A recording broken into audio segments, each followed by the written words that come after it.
நீரை கனி அப்பம் மூடவள் பொறி கப்பிய கரிமுகன் அடிவேணி கற்றிடும் அடி அவர் புத்தியில் உரைபவன் கற்பகமன வினை கடி தேகும் தம்மதியமும் வைத்திடும் மரன் மகன் மற்பொருதீரல் புயமதையானை மத்தள வைரனை உத்தமி புதல்வனை மற்றவில் மலர் கொடு பணிவேனே முத்தமிழ் அடைவினை முற்படுகிறிதன் முற்பட எழுதிய முதல்வோனே முப்புறம் எரிசை ஆட்சி ஒன்றுரை அதம் அச்சது பொடி செய்த அதிதீரா துயரது கொடு சுப்பிரமணி படும் அக்குணம் அதனிலை ஆகி அக்குற மகளுடன் அச்சிறு முருகனை அக்கணமனமருள் பெருமா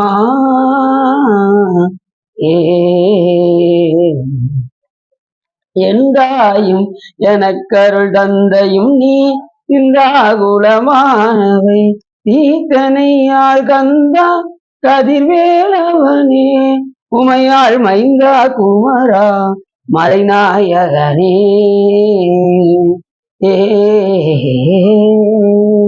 புலிர்கோன் படித்த புகழியர்கோன் கடல் போற்றி ஆளுமிசை கல்மிதப்பில் அணைந்த வீரான் அடி போற்றி வாழி திருநாவலூர் வன்தொண்டர் பதம் போற்றி ஊழிமடி தருவா அதகுரர் திருத்தால் போற்றி சிற்றமும் எல்லாம் வல்ல சிவகாமியம்பாளுடன் ஐயா வல்லல் வைத்தியநாசனுடைய பெரும் கருணையினாலே நாம் இன்று சாக்கிய நாயனார் குரு பூஜையை முன்னிட்டு நாம் இன்று சாக்கிய நாயனாரை பற்றி சிந்திப்பதற்கு திருவருளும் குருவரும் அடியார்களும் கூட்டியுள்ளோம்.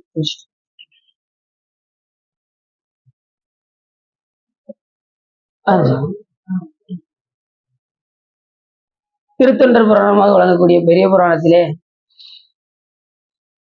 சாக்கிய நாயனாரை பற்றி மிக அற்புதமாக நமது சேக்கிழார் சுவாமிகள் கூறுகின்றனர். அதற்கு முன் நாம் அடியாரை பற்றி சிந்தித்து விட்டு நாம் புராணத்திற்கு சொல்லணும். மாசில்லா மனிதிகள் மேல் பூசு நீரு போல் உள்ளும் புனிதர்கள். அடியார்கள் எப்படிப்பட்டவர்கள் என்று சொன்னால் மாசில்லாத மணியாக விளங்கக்கூடிய ருத்ராட்சத்தை தரித்திருப்பவர்கள். அதை மாணிக்கவாச பெருமான் மிக அற்புதமாக சொல்வார். எப்படி சொல்கின்றார் என்று சொன்னால்,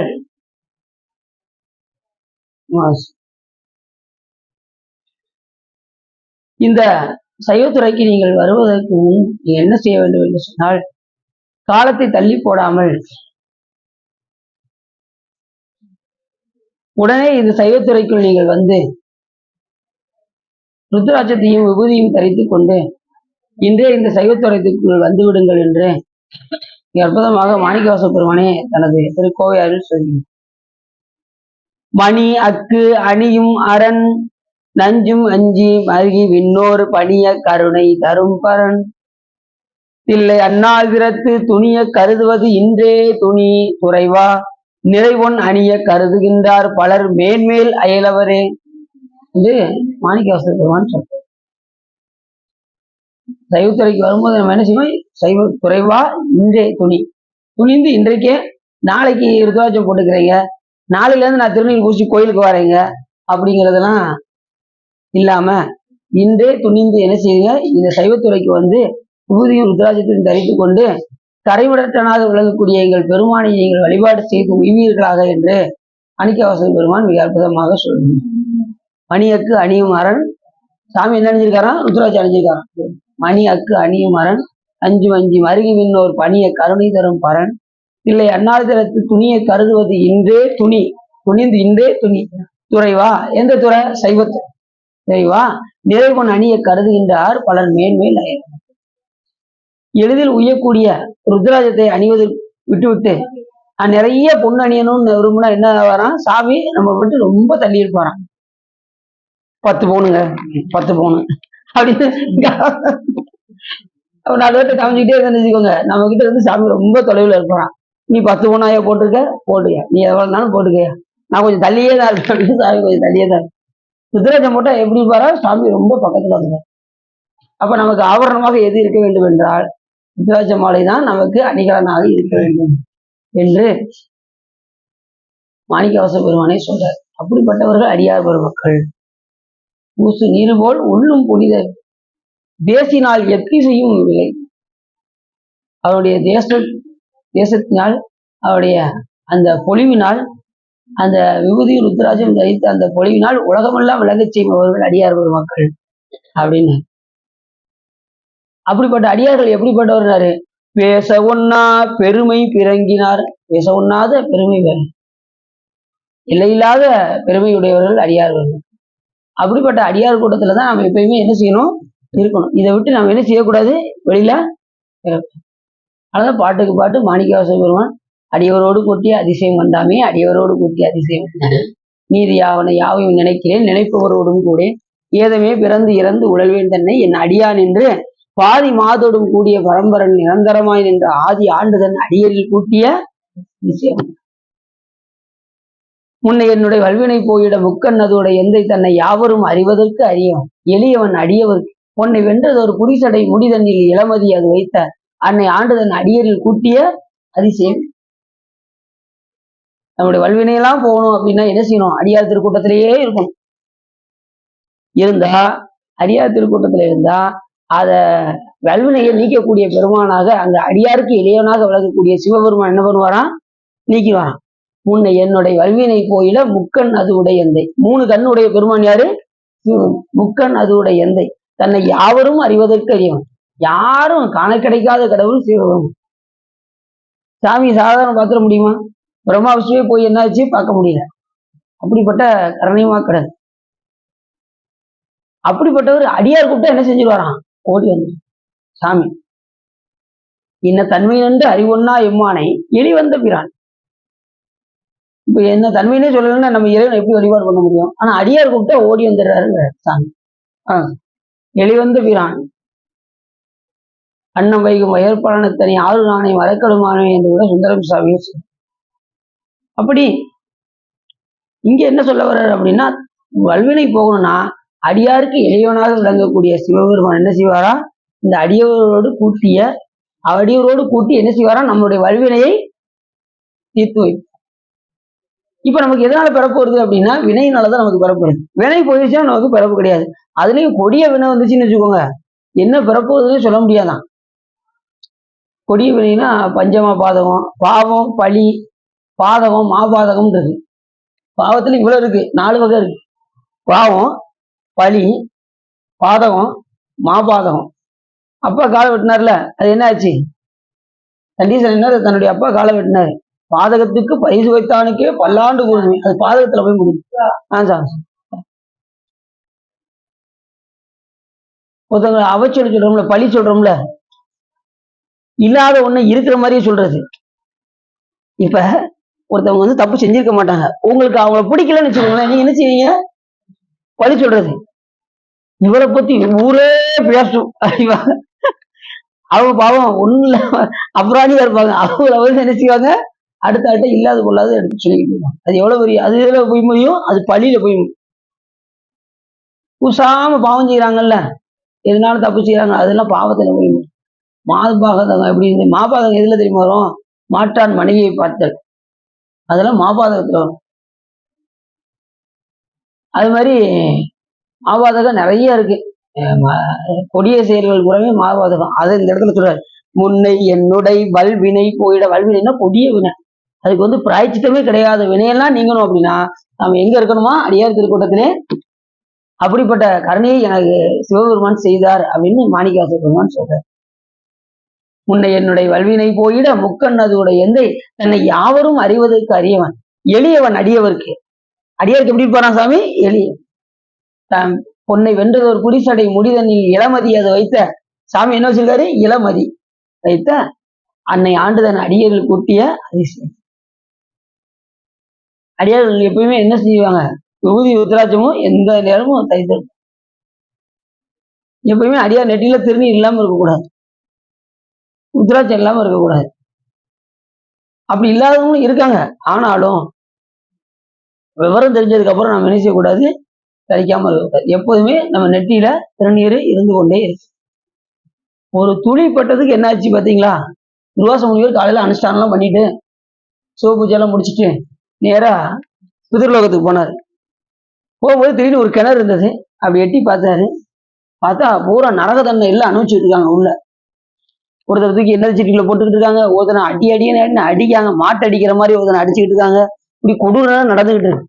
சார் கொடூரம் நடந்துகிட்டு இருக்கு. சரி எட்டி பார்த்துட்டு அப்படி போயிட்டாரு. போனதுக்கு அப்புறம் கொஞ்ச நேரம் கழிச்சு பார்த்தா அந்த இடம் என்னதான் மாறிடுச்சு, சோலைகளும் பூங்காவனமும் ஆயிடுச்சு. நரக தண்டனையும் அங்க இல்லாம ஆயிடுச்சு. எல்லாம் உண்மையிலேயே அந்த யமதூதரெல்லாம் பார்த்தாங்க, இது நரகலோகமா இல்ல சொர்க்கலோகமா அப்படின்னு சொல்லி இந்திரன்ட்ட போய் கேட்டாங்க. வா நம்ம போய் சிவபெருமான்ட்ட போய் கேட்போம் அப்படின்னு சிவபெருமான்ட்ட போய் கேட்டாங்க. அப்ப சாமி சொன்னாரு, அங்கே துர்வாச முனிவர் வந்தார், எட்டி பார்த்தார், அதுல ஒரு துளி விபூதியில ஒரு துளி ஒரு துகள் வந்து எதுல விழுந்ததான், பிதுர்லோகத்துல விழுந்ததுனால அந்த இடமே என்னதான் ஆயிடுச்சு, சொர்க்கலோகமாக மாறி ஒரு துகள். அதுதான் திருநீரினுடைய ஒவ்வொரு துகளும் ஒவ்வொரு சிவலிங்கம் போன்று ஆகையினாலே நாம் திருநீரெல்லாம் கீழே சிந்தக்கூடாது அப்படின்னு கோயில்ல எவ்வளவுதான் எழுதி வச்சாலும் மக்கள் என்ன செய்யறாங்க, அங்கங்க இப்படி வாங்கி இப்படி கொட்டிட்டு இப்படி போயிடுறாங்க. அது எவ்வளவு பெரிய பாவம்னு அவங்களுக்கு தெரிய மாட்டேங்குது. புரியுது அவங்களுக்கு? ரொம்ப பாவம் தானே. அப்ப விபூதியை நாம் எப்படி மதிக்க வேண்டும் என்று நாம் தெரிந்து, அது சிவ சின்னமாக விளங்கக்கூடியது விபூதியும் ருத்ராட்சம்.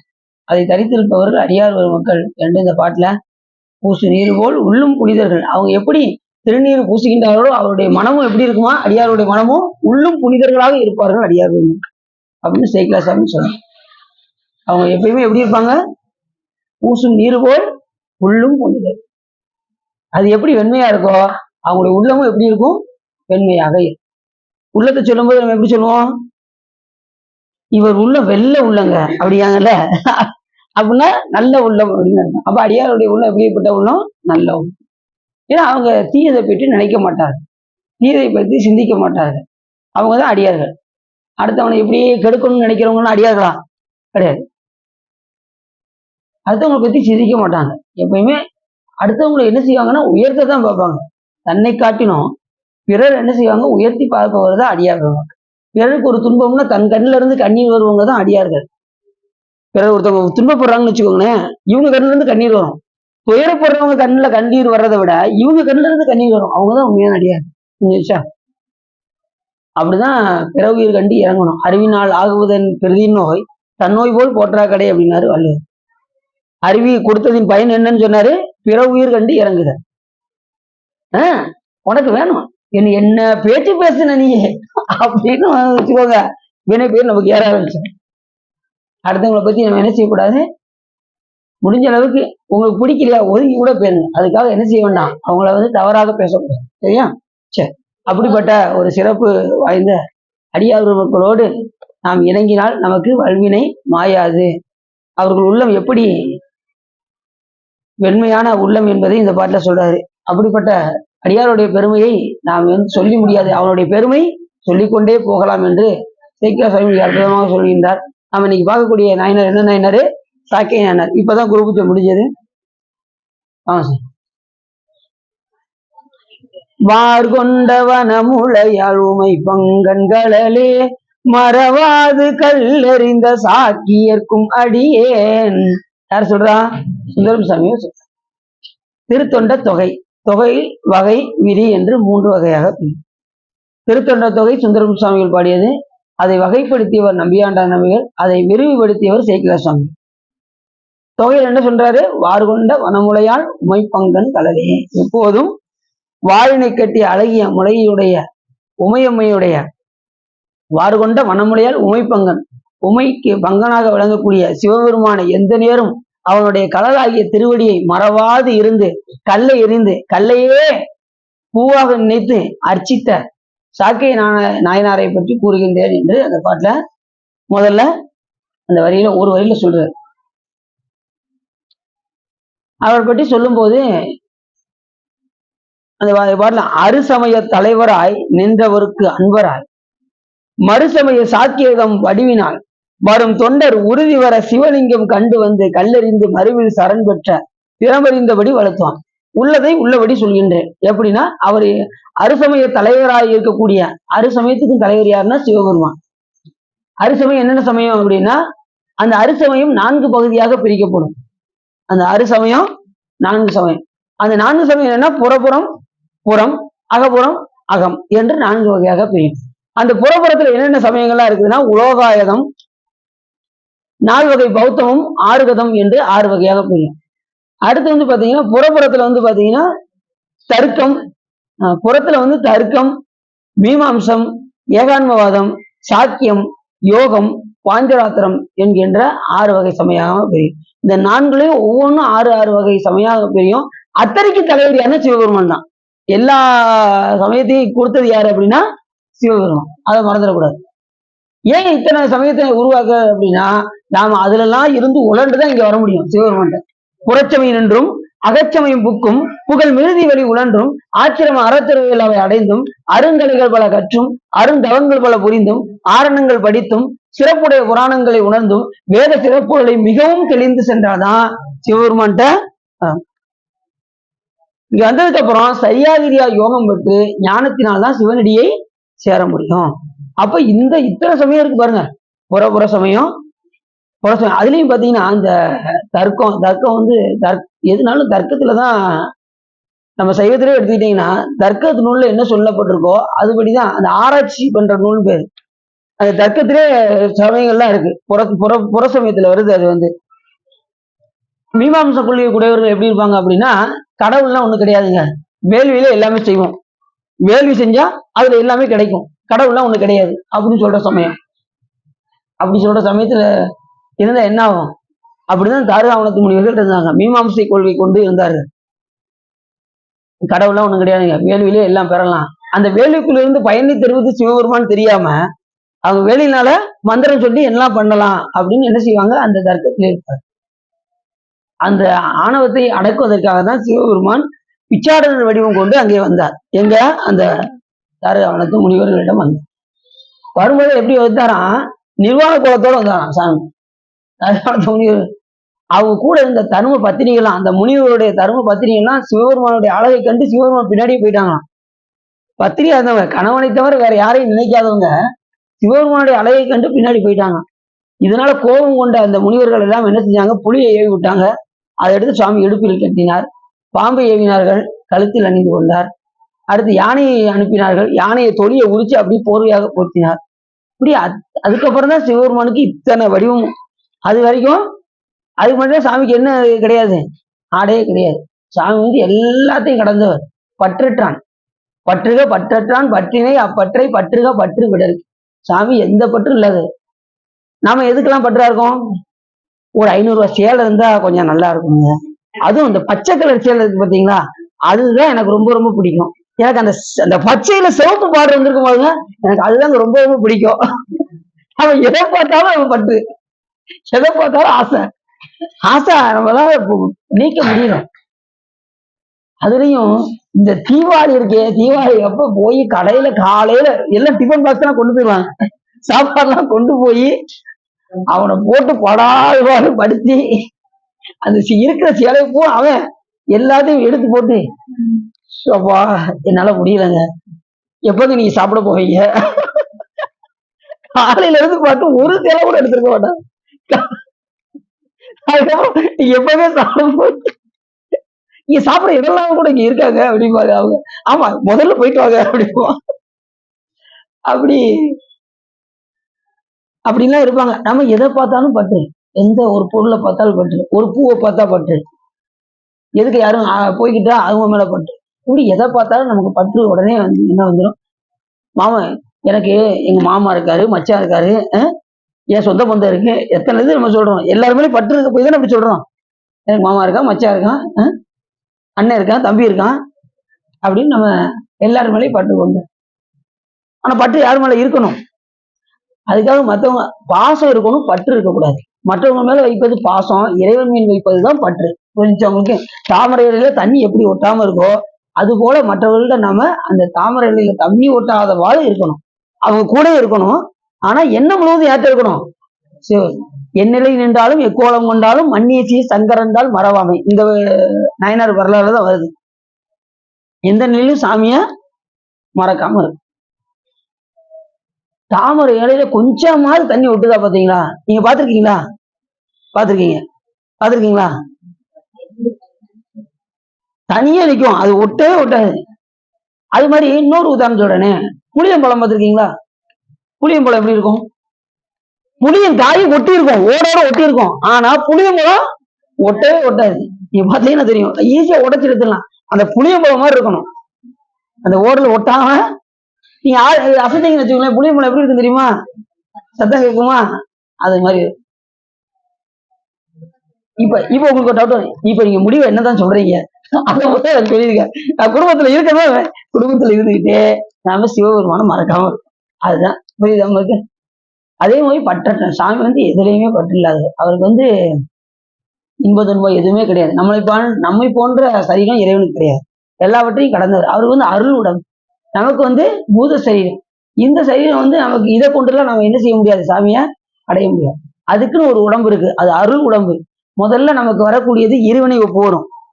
நல்லதையும் கெட்டதையும் ஒரேவோடு பார்க்கக்கூடிய தன்மை வந்துருச்சுன்னா நீங்க பக்குவப்பட்டீங்கன்னு அர்த்தம். நல்வினை வந்தாலும் தீவினை வந்தாலும், நல்வினை வந்தாலும் ரொம்ப ஆடாம, நமக்கு ஒரு தீயது வந்தாலும் எதுக்கும் அதுக்கு பத்தி கவலைப்படாம, எல்லாம் இறைவன் தர வந்ததுன்னு நினைச்சிட்டீங்கன்னா இருவினை ஒப்பு. இருவினை ஒப்பு வந்துருச்சுன்னா மலை பரிவாகம், ஆணவ மலை கொஞ்சம் கொஞ்சமா செய்யாது. மலை பரிவாகம் வந்துருச்சுன்னா சத்தியவாதம், இந்த உடம்பு வந்து அருள் உடம்பாக மாறிவிடும். அருளின் வீழ்ச்சி, அது வீழ்ச்சி வந்ததுக்கு அப்புறம் ஞானம் வரும். ஞானத்தினால மோட்சம். எல்லாம் படிப்படியாக தான். புரிஞ்சுச்சா? இப்பதாங்க கொஞ்சம் புரியுற மாதிரியே தெரியுது அப்படின்னு நீ சொல்றது புரியுது.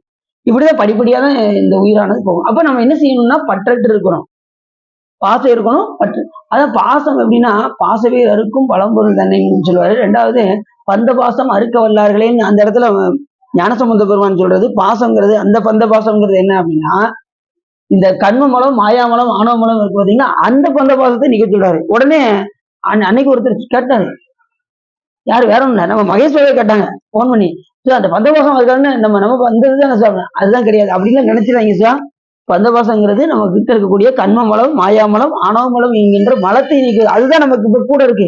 அது பாசத்தோட சேரும். பதி என்பது இறைவன், பசி என்பது உயிர்கள், பாசம் என்பது தலைவராக விளங்கக்கூடிய கண்ம மலம் மாயாமலம் ஆணவமலம். அந்த பாசத்துக்கு தான் என்ன சொன்னாரு விட சொல்லி ஞானசம்பந்த பெருமான் சொன்னார். இதை நாம தவறா நினைச்சுக்கிட்டு இந்த பாசத்தை நினைச்சிடக்கூடாது.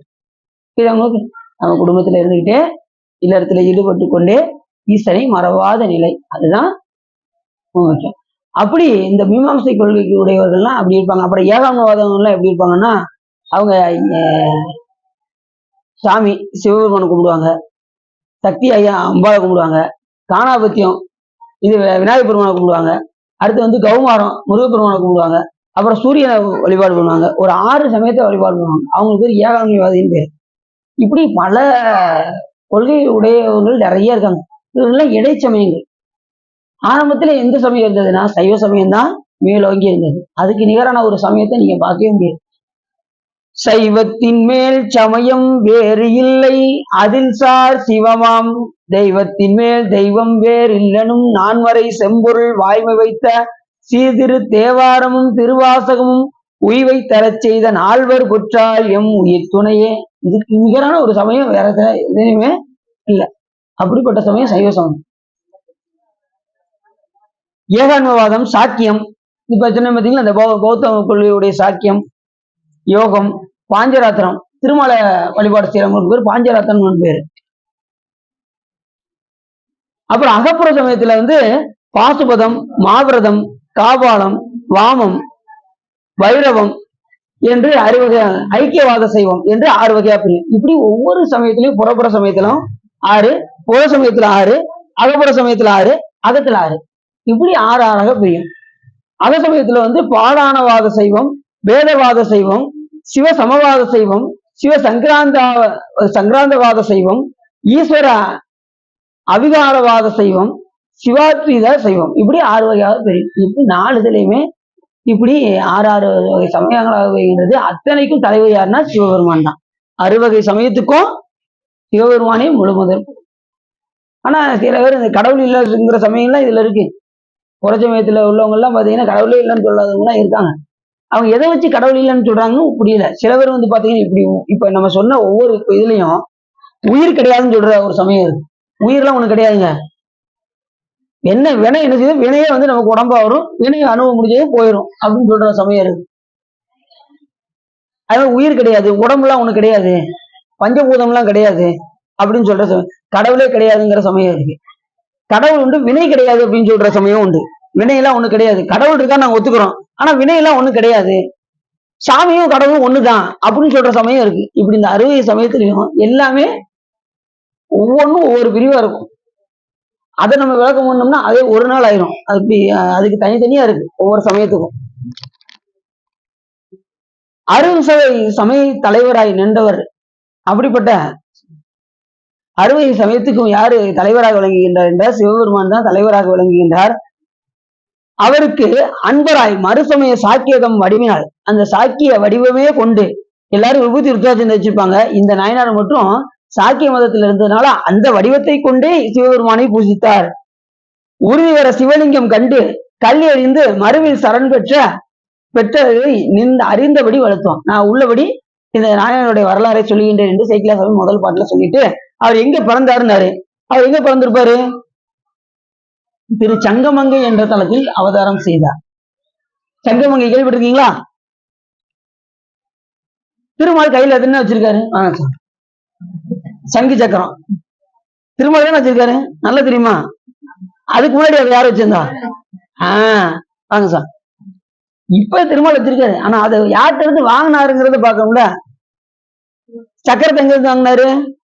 திரு வேணிவில்லை என்கின்ற தளத்தில் 1008 மலர்களால் அர்ச்சித்து சிவபெருமானிடம் இருந்து பெற்றார். சக்கரம் ஏற்கனவே தெரியும். அந்த சலந்தாசுரன் என்கின்ற அசுரன் எல்லாத்தையும் திருமாலை முதற்கொண்டு வென்று எங்க போனான்னா, நான் கைலாய மலையில போய் சிவபெருமானை எதிர்க்க போறேன் அப்படின்ட்டு எல்லா வரத்தையும் பெற்று நேரா போனான். போய்கிட்டு இருக்கும்போது சுவாமி கீழே இறங்கி வந்தார். எப்ப எங்க போறேன்? நான் சிவபெருமானை எதிர்க்க நான் போய்கிட்டு இருக்கேன் அப்படின்னு. அவர்கிட்டே வரத்தை வாங்கிட்டு அவரே எதிர்க்க போறேன் அப்படின்னு சொல்லி சொன்னானா, உடனே சாமி பண்ணாரு, இப்ப நீ சிவபெருமானை போய் எதிர்க்கிறதுலாம் இருக்கட்டும், நான் ஒரு சக்கரத்தை போடுறேன், அதை பேர்த்து எடுத்து உன் தலையில வச்சா போதும் அப்படிம்பாரு. காலில் சாமி அப்படி ஒரு வட்டத்தை போடுவாரு, அதுதான் இந்த சுதர்சன சக்கரம்.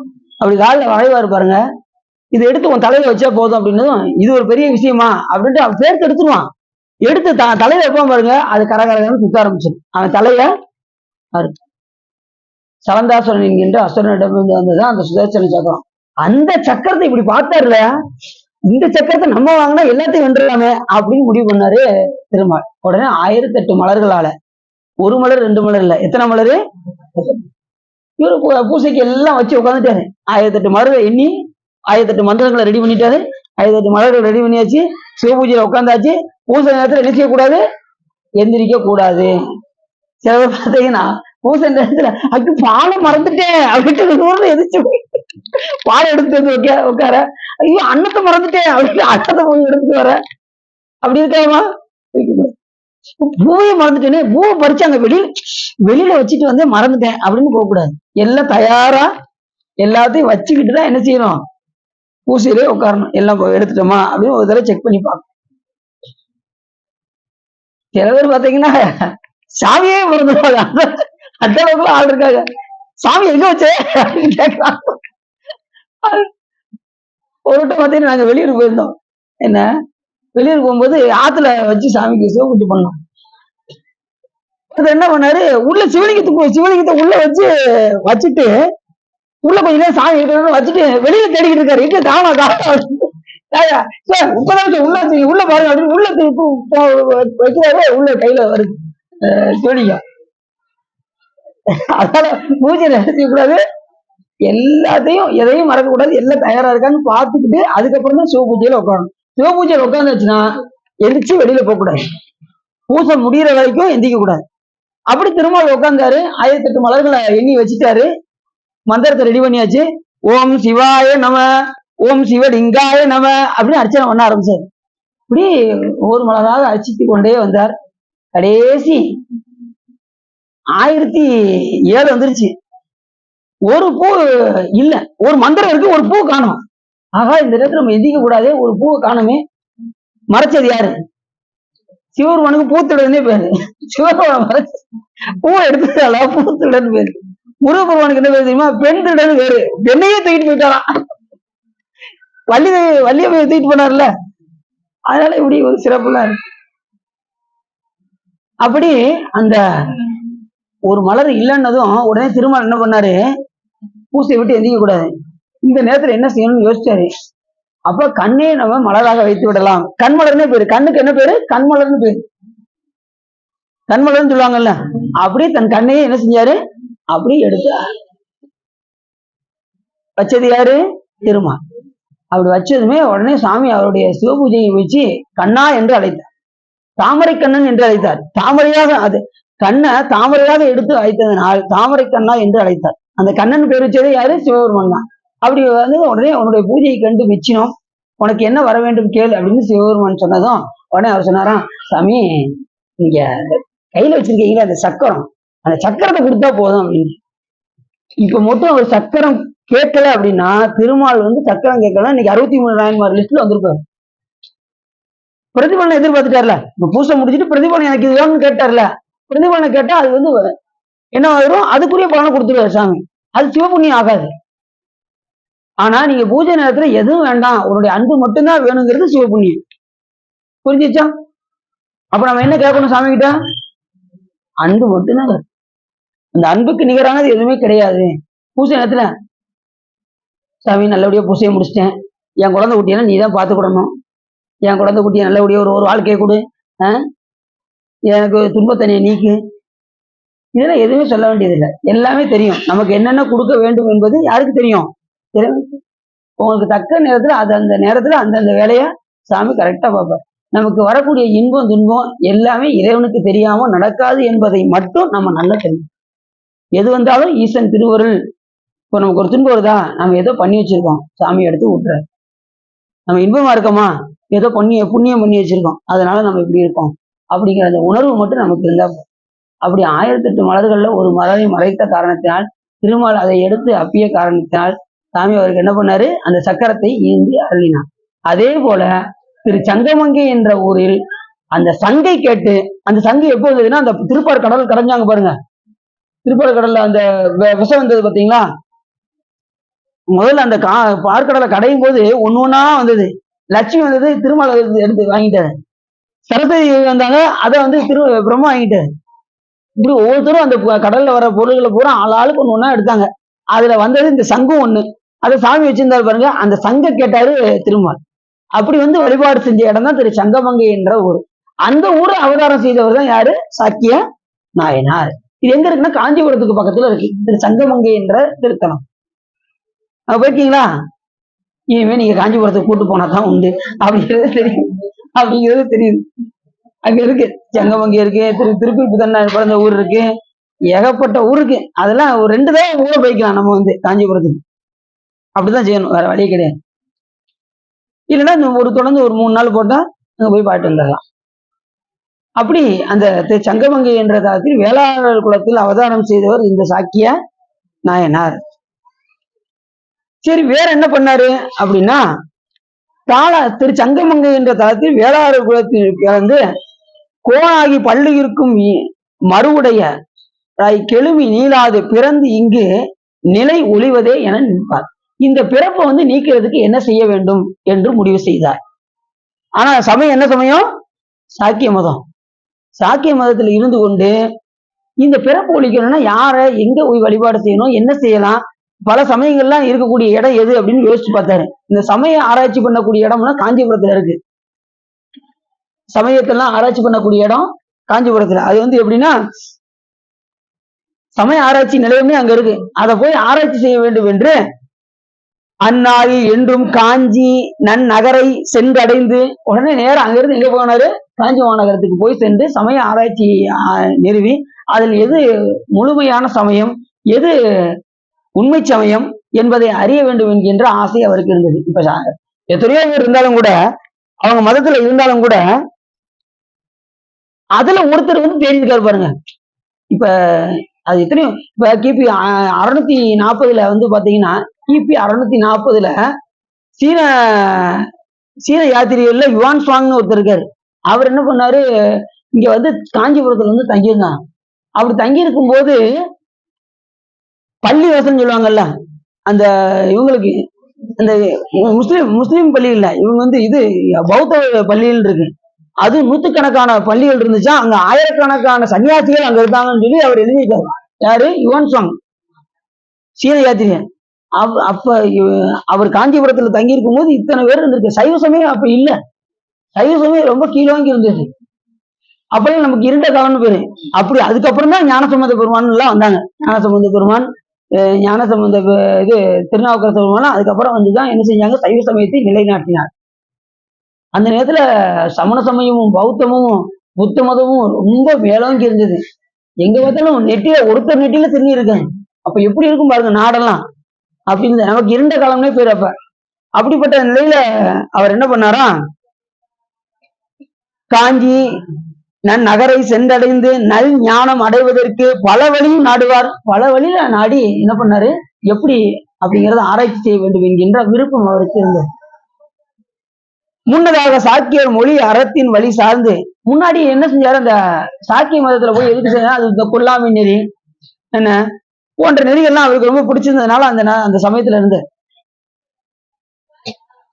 அவர் காஞ்சிபுரத்துல இருந்தாரா. அது மாதிரி அப்பர் சாமி என்ன பண்ணாரு, பாடலிபுத்திரத்துக்கு போய் சமண மதத்துல போய் சேர்ந்து அந்த கொல்லாமை நெறி பிரிச்சு அங்க போய் என்ன செஞ்சாரு, ஒரு 35 வருஷம் அங்க போய் வாழ்ந்தார்.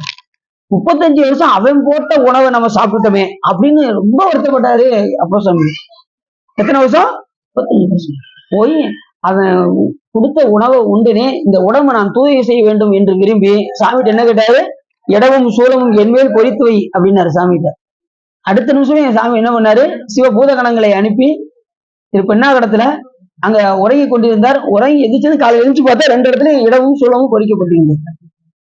சாமி என்ன செஞ்சாரு, அவர் உடம்பை தூய்மை செய்தார். அப்ப எப்படிப்பட்ட இதா இருக்கும் பாருங்க. இப்ப நம்மளும் என்ன செஞ்சிருப்போம், எத்தனையோ பிறவில, இந்த பிறவில காலை ஆரம்பத்துல கறி எல்லாம் சாப்பிட்டுருப்பீங்களா, அதை தூய்மை செய்யணுமா வேண்டாமா, அடியா அதை தூய்மை செய்யணும்ல. அதுக்காக அந்த உடம்பை தூய்மை செய்வதற்கு இடமும் சூலமும் என்மேல் பொறித்துன்னு எத்தனையோ அடியார்கள்லாம் இப்பயும் பாத்தீங்கன்னா அந்த இடமும் சூலமும் பொறிப்பாங்க. நம்ம போகும்போது வாய்ப்பு கிடைக்கும் போது நம்ம போய் அதை போய் சித்திரை சதயத்துக்கு அப்பர் சுவாமியுடைய குரு பூஜை நன்னாள் என்று அங்க ஃப்ரீ. மத்த நாள் போய் பொறிக்கலாம். மத்த நாள்னா ஒரு 150 ரூபா கேட்பாங்க, 150 ரூபா 200 ரூபா கேட்பாங்க. 300 ரூபாயா? 300 இப்ப கூட்டிட்டாங்க. அடியும் வரும்போது 150 ரூபா, 300 ரூபாயா? சரி, அப்படியா? யாருன்னா பறிக்கலாம். 500 ரூபாய். இப்ப நீங்க போனீங்களா? இப்ப 500 ரூபாயா சார்? நீங்க போய் 300 இப்ப 500 ரூபாயா? அப்ப இடமும் சூழலும் படிக்க இருக்க கூட்டிகிட்டே போகுது. காலகாலத்துல புடிச்சிருங்க 1000 ரூபாய். ஆமா, அங்க போய் அது சித்திர சதவீதம் போயிட்டோம்னு வச்சுக்கோங்களேன், ஃப்ரீ. நம்ம அன்னைக்கு ரூபாய் கொடுக்க வேண்டியது. சித்திர சதவீதம் போனீங்களா? சித்திர சதவீதம் போனீங்களா? என்ன இப்படி சொல்றீங்க சார்? அப்படியா? சரியா போச்சுக்கோங்க.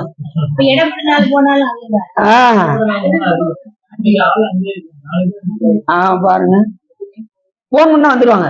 போன் பண்ணா வந்து பொறிச்சுட்டு போயிடுவாங்க. சரி, இப்படி பல இத வழி ஆராய்ந்து மண்ணாக பிறப்பறுக்கும் தத்துவத்தின் வழி உணர்வார். பல நூல்களை ஆராய்ச்சி பண்ணி பார்த்தாரு. எது பிறப்பறுக்கக்கூடிய நிலை என்று ஆராய்ந்து பண்ணி பார்த்தார். அவருக்கு தெரியும்ல, எத்தனை நூல்களை படிச்சிருப்பாரு, அதெல்லாம் பார்த்து ஆராய்ச்சி பண்ணி பார்த்தாரு. தன்னிலையும் புறசமய சார்புகளும் பொருள் அல்ல என்பதை உணர்ந்தார். இப்ப நம்ம இருக்கக்கூடிய நிலையும் சமயத்தில் உள்ள அது சொல்லப்பட்ட விஷயங்களும் இது உண்மை அல்ல அப்படிங்கிறத உணர்ந்தார். உணர்ந்துட்டு ஈசர் அருள் கூட, சிவபெருமானுடைய அருள் இவருக்கு கூடி வந்ததுனாலதான் இவரும் ஆராய்ச்சி பண்ணி பார்த்திருக்காரு. இல்லைன்னா அவருக்கு அவர் வாட்டு அவர் வேலையை பார்த்துட்டு இருந்திருப்பாரு. சிவபெருமானுடைய அருள் கூடி வர இவர் என்ன பண்ணாரா, நன்னெறியே பொருளாவ என்று தெளிவு உணர்ந்தார். நல்ல நெறிக்கு செல்ல வேண்டும் என்கின்ற உணர்வு வந்ததுக்கு அப்புறம் அடுத்த பாட்டு சொன்னார் பாருங்க. இவர் எதை வச்சு இந்த சைவ சமயத்துக்குள்ள வந்தாரு அப்படின்னா, செய்வினையும் ஃபர்ஸ்ட் என்ன சொன்னாரு, நாம் செய்யக்கூடிய வினை ஒன்று உண்டு, செய்வினையும் செய்வானும், அதை செய்யக்கூடிய உயிர் ஒண்ணு உண்டு அப்படின்னு உணர்ந்தார். அடுத்து என்ன பண்ணாரா, அதன் பயனும், அந்த வினைக்கு என்ன உண்டு, ஒரு பயன் உண்டு. நாம என்ன நல்வினை செஞ்சா அதுக்கு ஒரு பயன் உண்டு, தீவினை செஞ்சால் அதுக்கு ஒரு பயன். அதையும் அதை சேர்ப்பானும், அதை எடுத்து ஊட்டக்கூடிய இறைவன் ஒன்று உண்டு என்று மெய்வகையால் 4 ஆகும். மெய்வகையால் எத்தனையாகும்? அது 4 ஆகும். செய்வினையும் செய்வானும் அதன் பயனும் சேர்ப்பானும் விதித்த மெய்வகையால் விதித்த வகை 4 ஆகும் என்று விதித்த பொருள் என கொண்டு இவ்வியல்பு சைவ நெறிக்கு அல்லன என்று உய்வகையால் பொருள் சிவன் என்று தன் அருளாலே உணர்ந்தறிந்தார். உணர்ந்தறிந்தார், அறிந்தார், உணர்ந்தறிந்தார் அப்படின்னாரு. அதுதான் இந்த இடத்துல முக்கியமான இடத்துல சைக்கிளாசம் சொல்றாரு. நாம் செய்யக்கூடிய வினை என்ன உண்டு? நாம் செய்யக்கூடிய செய்வினை, செய்வினையும் செய்வானும் செய்யக்கூடிய உயிர் ஒண்ணு உண்டு. அடுத்து அதன் பயனும் அதை சேர்ப்பானும். இப்ப பிற சமயங்கள் என்ன சொல்றது அப்படின்னா, வினைய ஒண்ணு கிடையாதுன்னு ஒண்ணு சொல்லுது. சில சமயங்கள் என்ன சொல்லுதுன்னா, நாம் செஞ்ச வினையே நமக்கு வந்து என்ன செய்யும்? பலனை கொடுக்கும். நாம் செய்த வினையே நமக்கு பலன் கொடுக்கும். அதுவும் எப்படி வந்து ஊட்டும்? இப்ப நம்ம சொல்ற கேள்வி என்னன்னா, நம்ம சைவ சமயத்துல என்ன சொல்றாங்க அப்படின்னா, நீ வினையை வந்து ஊட்டுன்னு சொல்றியா? நீ செய்த வினை வந்து உனக்கு ஊட்டுன்னு சொல்ற, எப்படி வந்து ஊட்டும்? ஏன்னா வினை, நாம் செய்யக்கூடிய வினைக்கு வந்து அறிவு கிடையாது. அறிவற்ற பொருள் எப்படி வந்து அதனுடைய பயனை கொடுக்கும்? அறிவுடைய பொருள் தானே எடுத்து அது ஊட்ட முடியும். அப்ப பேருடைய இறைவன் எடுத்துதான் நம்ம என்ன செய்ய முடியும்? ஊட்ட முடியும். இப்ப நீங்க ஒரு தர்மம் செய்றீங்கன்னா, அந்த தர்மத்தை வாங்கி கொடுப்பது யாரு? இறைவன் தான் கொடுக்க முடியும். நம்மளால எடுக்கவும் முடியாது. அது இன்னொன்னு என்ன, நீங்க செய்யற செயலுக்கு வந்து அது நல்வினையா தீவினையான்னு கூட நம்மளால ஆராய்ச்சி பண்ண முடியாது. அது கூட இறைவனுக்கு தான் தெரியும். நீங்க செய்கின்ற செயல் எது நல்லது எது கெட்டதுன்னு நம்ம அறிவை கொண்டு சொல்ல முடியுமா? அன்னைக்கு உங்கள்கிட்ட சொன்னேன், சாதாரண ஒரு தர்மம் செய்யறதுலேயே 3 நிலைகள் இருக்கு அப்படின்னு. முதல்ல ஒருத்தர் போய் செஞ்சாரு, அவருக்கு சாமி 10 மார்க் கொடுத்தாரு. 2வது ஒருத்தர் போய் தர்மம் செஞ்சாரு, அவருக்கு 50 மார்க் கொடுத்தாரு. 3வது ஒருத்தர் போய் தர்மம் செஞ்சாரு, அவருக்கு 100 மார்க். 3க்கு என்ன வித்தியாசம்? முதல்ல ஒருத்தர் போய் என்ன பண்ணாரு, அப்படி சுத்தி சுத்தி பார்ப்பாரு, நம்ம தெரிஞ்சவங்களாம் இருக்காங்களா அப்படின்னு பார்த்து என்ன செய்வாரு? தர்மம் செய்வாரு. அதுக்கு சிவருமான் ஏதோ செஞ்சுட்டான் அப்படின்னு சொல்லி ஒரு 10 மார்க் கொடுப்பாரு சாமி. எப்படி செஞ்சுட்டாருல, 4 பேர் பார்க்க முடியாது செஞ்சுட்டாருல, அதுக்கு எத்தனை மார்க்கு? 10 மார்க். 2வது ஒருத்தர் போய் இறக்கப்பட்டு ஐயோ பாவம் அப்படின்னு போய் கொடுக்காருல, அவருக்கு வந்து 50 மார்க். 3வது ஒருத்தர் போனார் பாருங்க, இது ஏன் காசா சாமி? உன் காசு, நீ கொடுக்குற காசு, உன் அடியா இருக்கு அப்படின்னு சொல்லி யாருக்கும் தெரியாம கொடுக்காரு பாருங்க, அவருக்கு 100. ஆனா இந்த உயிர் என்ன செய்யும்? நினைக்கும், 4 பேர் பார்க்கட்டும், நம்மளுடைய பெருமை தெரியட்டும் தான் நினைக்கும். முழுக்க முழுக்க என்ன செய்யும்னா அப்படிதான் நினைக்கும். உயிர் வந்து தன்னுடைய பெருமையை, நம்ம பெருமையை எடுத்து சொல்லிக்கிட்டே இருக்கணும்னு தான் நினைக்கும். இறைவன் புகழ சொல்லணும்னு நினைக்காது. அப்படிப்பட்டது இந்த உயிர். உயிரோட தன்மை அப்படிதான் இருக்கு. ரொம்ப கீழானதா இருக்கும். உயர்வாகவே நினைக்காது. எந்த நேரமும் கீழ்த்தனமாகவே நினைக்கும். உயிரோட தன்மை அப்படி. அதுல இருந்து உயர்வு பெறுவதற்கு தான் வழிபாடு. புரிஞ்சவங்களுக்கு எல்லா செயலும் இறைவன் செயல் என்கின்ற உணர்வு வருவதற்கு தான் நமக்கு வழிபாடு. ஆனா சாமி எவ்வளவு செய்யறாரு, கருணை செய்யறாரு இந்த உயிருக்கு. தன் பெருமை தாமறியா தன்மையன். சாமி சொல்லும்போது எப்படி சொல்றாரு, இவ்வளவு உபகாரம் சிவபெருமான் பண்றாரு. ஆனா அவர் பெருமை அவருக்கே தெரியாதான். அப்படிப்பட்டவர் சிவபெருமான். அவர் பெருமை இவ்வளவு கருணை பண்றாருல அந்த உயிர்களுக்கெல்லாம். ஆனா அப்படி சொன்னா அவர் கடவுள் கிடையாது, அது வேற விஷயம். அவர் பெருமையை சொன்னார்னா கடவுள் கிடையாது. சொல்லாம இருக்கிறனால கடவுள். நம்ம பெருமையை தான் சொல்லுவோம். ஏதோ என்னால பிடிச்சது 4 பேருக்கு அன்னதானம் பண்ணேங்க, தினசரி பண்ணிக்கிட்டு இருக்கீங்க, உங்களுக்கு தெரியாதா? உங்களுக்கு தெரிஞ்சுக்கோங்க அப்படிம்பாங்க. சில பேர் பாத்தீங்கன்னா, நான் 100 பேருக்கு அன்னதானம் பண்றேன், அப்புறம் தினசரி மாலை கட்டி கொடுக்கேன் சாமிக்கு, தினசரி இந்த வேலையெல்லாம் செஞ்சுக்கிட்டு இருக்கேன் அப்படின்னு 4 பேருக்கு தன்னுடைய பெருமையெல்லாம் எடுத்து உணர்த்து ஒன்றும் ஆக போறது கிடையாது. நம்ம பெருமை தெரிஞ்சு ஏதாவது ஆக போதா? அந்நேரம் அப்படியா உங்க மாதிரி வர முடியுமாங்க அப்படின்னு வாழ்த்துட்டு அடுத்த நிமிஷம் அவன் போயிடுவான். அதுக்கப்புறம் உங்களுக்கு மைனஸ் ஆயிருங்க, மார்க் மைனஸ் ஆயிரும். புகழ அந்த நிமிஷம் நீங்க சொல்லிட்டு அந்த நிமிஷம் அவன் வாழ்த்துட்டு அவன் போயிடுவான். ஆனா அடுத்த நிமிஷம் நமக்கு மைனஸ் ஆயிரும். புரிஞ்சுச்சா? அப்ப நம்ம பெருமை யாருக்கும் தெரிய வேண்டிய அவசியமே இல்லை. இறைவனுக்கு தெரிஞ்சா. ஒவ்வொருத்தவங்க பாத்தீங்கன்னா, ஒவ்வொரு அடியார்களும் பாத்தீங்கன்னா வெளியில தெரியாம பணி செய்வாங்க, யாருக்கும் தெரியாம பணி செய்வாங்க. அப்படியா பணி செய்யறதே வெளியில தெரியாத அளவுக்கு எல்லாம் பணி செய்யற ஆளுகளாம் அடின்னு பாத்திருக்கேன். அங்கெல்லாம் வடக்கெல்லாம் போயிட்டீங்கன்னு வச்சுக்கோங்களேன், சாதாரண அடின்னு ஒண்ணு வேண்டாம். திருவாரூர் தியாகராஜ இவர் இருக்காருல்ல, ஜெயராமையா இருக்காருல்ல, முதல்ல திருவாரூருக்கு போயிருக்கேன். போய் அங்க மண்டபம் முடிச்சிருந்தாங்க, மண்டபத்துல போய் தங்கி பூ கட்டிக்கிட்டு இருக்கேன். அது திருவாரூர்ல சுத்தி எங்கெங்கெல்லாம் மரம் இருக்கோ அத்தனையும் நாங்க பூ எல்லாம் பறிச்சுட்டு வந்து மொத்தமா வச்சு கட்டிட்டு இருந்தோம். கட்டிட்டு இருக்கும்போது அந்த ஐயா பக்கத்துல உட்காந்துருக்காரு, ஜெயராமையா பக்கத்துல உட்காந்து பாத்துக்கிட்டே இருக்காரு. அவரும் பூ பண்ணி செய்யறவர் தான். பக்கத்துலயே உட்காந்து பூ கட்டுறதை அப்படி பாத்துக்கிட்டே இருக்காரு. அடியும் கட்டிக்கிட்டே இருக்கேன். ஐயா இந்த ஜெயராமையா பாத்துருக்கீங்களா? ஐயா நானும் வந்ததுல இருந்து பாக்குறேன்யா, அவங்க பார்க்கவே முடியலையா அப்படின்னு அவர்கிட்ட கேட்டுக்கிட்டு இருக்கேன். ஐயா கோச்சுக்கிட மாட்டீங்களா? கோச்சுக்கிட மாட்டேன், நீங்க சொல்லுங்கய்யா, அந்த அடியை நான் தான் அடியிருந்தையா அவரு அப்படின்னு உணர்ச்சி வச்சு உடம்புலாம் எப்படி இருக்காரு பாருங்க. இத்தனைக்கும் தியாகராஜ பெருமானுக்கு நித்தனும் பூத்தொண்டு செய்யக்கூடிய அடியார் ஜெயராமையா. வர்ற அடியார்களுக்கும் அன்னமளிக்கிறதுக்கு தினது மடம் அமைச்சு ஆனா அடியார்கள் வர்றாங்கன்னு தெரிஞ்சுட்டாலே என்ன செய்வோம், நாங்க சிதம்பரத்துக்கு தரிசனம் பண்ண போயிருந்தோம். யாரோ ஒருத்தவங்க நம்ம அடியார்ல யாரோ போன் பண்ணி சொல்லிட்டாங்க, இந்த மாதிரி 2 வேனுக்கு அடியார் வந்திருக்காங்க, சிதம்பரத்துல இருக்காங்கன்னு தெரிஞ்சதும் திருவாரூர்ல இருந்து பைக்ல சாப்பாடு எடுத்துட்டு வந்துட்டாங்க. 11 மணிக்கு நாங்க முடிச்சு வெளியில வரோம், ரெடியா சாப்பாடு ரெடியா இலைய முதற்கொண்டு போட்டு ரெடியா இருக்காங்க. அப்ப எவ்வளவு சிறப்பு பாருங்க. அன்னம் படைக்கிறது எப்படி அவங்களுக்கு தெரியும்? அடியார் அதான் நியூஸ் வந்துருச்சியா, நாங்க விட மாட்டோம், எங்களுக்கு தெரிஞ்சிச்சுன்னா நாங்க விட மாட்டோம் அப்படின்னு அத்தனை பேரும் 2 வேனுக்கு ஆள் போயிருந்தோம். அத்தனை பேரையும் உட்கார வச்சு அமுது பாலிச்சான். அதாவது வெளியில தெரியாம அவ்வளவும் செய்யறாங்க பாத்துக்கலாம். எப்பயுமே நாம் செய்யக்கூடிய பணி இறைவனுக்கு தெரிஞ்ச, யாருக்கு தெரிய வேண்டிய அவசியம் இல்லை. சரி, நானே என்னுடைய கையால சமைச்சது அப்படின்னு செய்யக்கூடாது, சொல்லக்கூடாது.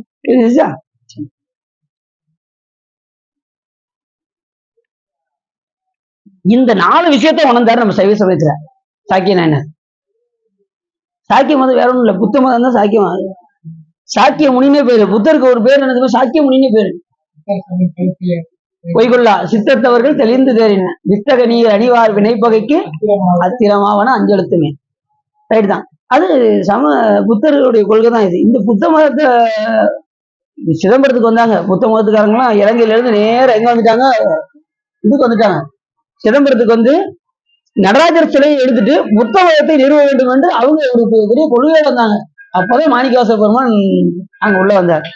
இந்த புத்த மதத்துக்காரங்க வாராங்க தெரிஞ்சுதான் சிதம்பரத்துக்கு வர சொல்லி சாமி என்ன பண்ணுவாரு, திருப்பரந்தூர்ல நீ பொதுநடம்புவில் தில்லையில் வருக அப்படின்னாரு. தில்லைக்கு நேரம் வந்து அவர் தியானம் பண்ணிக்கிட்டு இருக்கும்போதுதான் சாமி அவர்களை வைத்து வாதம் செய்ய வைத்து புத்தருடைய கொள்கையெல்லாம் அவரோட வாதம் செய்து, அந்த திருச்சாளல் பாட்டு இருக்குல்ல, பூசுவதும் வெந்நீர் பூண்பதும் பொங்கலும் பேசுவதும் திருவாயர் மறை போலும் காணீடி பூசுவதும் பேசுவதும் பூண்பதும் கொண்டென்னை ஈசனவன் எவ்வுயிர்க்கும் இயல்பானன் சாளரம். அவங்க கேட்ட கேள்விக்கு பூரா அந்த ஊமை பெண்ணை வச்சே பதில் சொல்லி, அவங்க புத்த சமண மதத்துக்காரங்களை பூரா அத்தனை பேரும் சைவ சமயமா நிலைநாட்டி அவங்க ஒரு கேள்வி கேட்டாங்க பாருங்க, அதுதான் ரொம்ப முக்கியமான இது. நீங்க சிவபெருமான் கடவுள்னு சொல்றீங்க, அவங்க கேட்ட கேள்வி, சிவபெருமான் தானே கடவுள், அவர் எதுக்கு தியானம் பண்றாரு அப்படின்னு ஒரு கேள்வி கேட்டாங்க. கரெக்டான கேள்வி தானே? சிவபெருமான் தான் கடவுள் நம்ம சொல்றோம், அவருக்கு எதுக்கு தியானம் பண்றாரு, அவர் யாரும், அப்ப அவருக்கு கூட ஒருத்தர் கடவுள் இருக்காருல்ல அப்படின்னு அவங்க சொன்னாங்க கேள்வி. அப்ப சிவபெருமான் மாணிக்கவாசக பெருமான் சொன்னாரு, அத்தனை பேரும் தீட்சை எடுத்ததான் நான் சொல்லுவேன் அப்படின்னாரு. அத்தனை பேரும் தீட்சை எடுக்க வச்சாரு. எடுத்து அதுக்கப்புறம் விஷயத்தை சொன்னார். அது வந்து ஸ்ரீகண்ட பரமேஸ்வரர். புளித்த விளைஞ்சிருக்கா பாத்தீங்களா, அவர் யாரு? ஸ்ரீகண்ட பரமேஸ்வரர். நம்ம உயிர்களின் தந்தையாக வழங்கக்கூடியவர் கைலாய மலையில் வீட்டிருக்கின்றார். அது ஸ்ரீகண்ட பரமேஸ்வரர். அதுக்கு மேல அனந்த தேவர் என்பவர் 4 முகம் கொண்டிருப்பார். அவருடைய குருநாதர். அவரை நோக்கிதான் அவர் என்ன செய்யறாரு. அதுக்கு மேல சதாசிவமூர்த்தியாக வழங்கக்கூடிய சிவனையும், அதுக்கு மேலதான் சுத்த சிவம். புரிஞ்சுச்சா? அந்த சுத்த சிவன் தான் எல்லாருக்குள்ளும் இருந்து அதிர்ஷ்டித்து நின்று பிரம்மாவுக்குள் இருந்தும் விஷ்ணுவுக்குள் இருந்தும் மகேஸ்வரனுக்குள் இருந்தும் சதாசிவமூர்த்திக்குள் இருந்தும் இயக்குவர் யாருன்னா சுத்த சிவமாக விளங்கக்கூடிய இன்ன தன்மையின் என்ற அறிவொன்னா எம்மானை எடிவந்த பிரானை அன்னம் வைகும் வயற்பலனத்தனி ஆறுதானை மறக்கடுமாமே என்று கூறுவதற்கினங்க. அப்படிப்பட்ட சுத்த சிவன் தான் எல்லா உயிருக்குள்ளே இருக்கிறது யாருன்னா அவர்தான். இப்ப கண்ணுக்கு தெரியாம சாமி உயிரோட உயிரா இருக்காரா, அவர் யாரு? அவர்தான் சுத்த சிவம். கண்ணுக்கு பறவழியில இருந்து பறவழியா இருப்பார், இன்ன தன்மைன்னு சொல்ல முடியாது சாமி.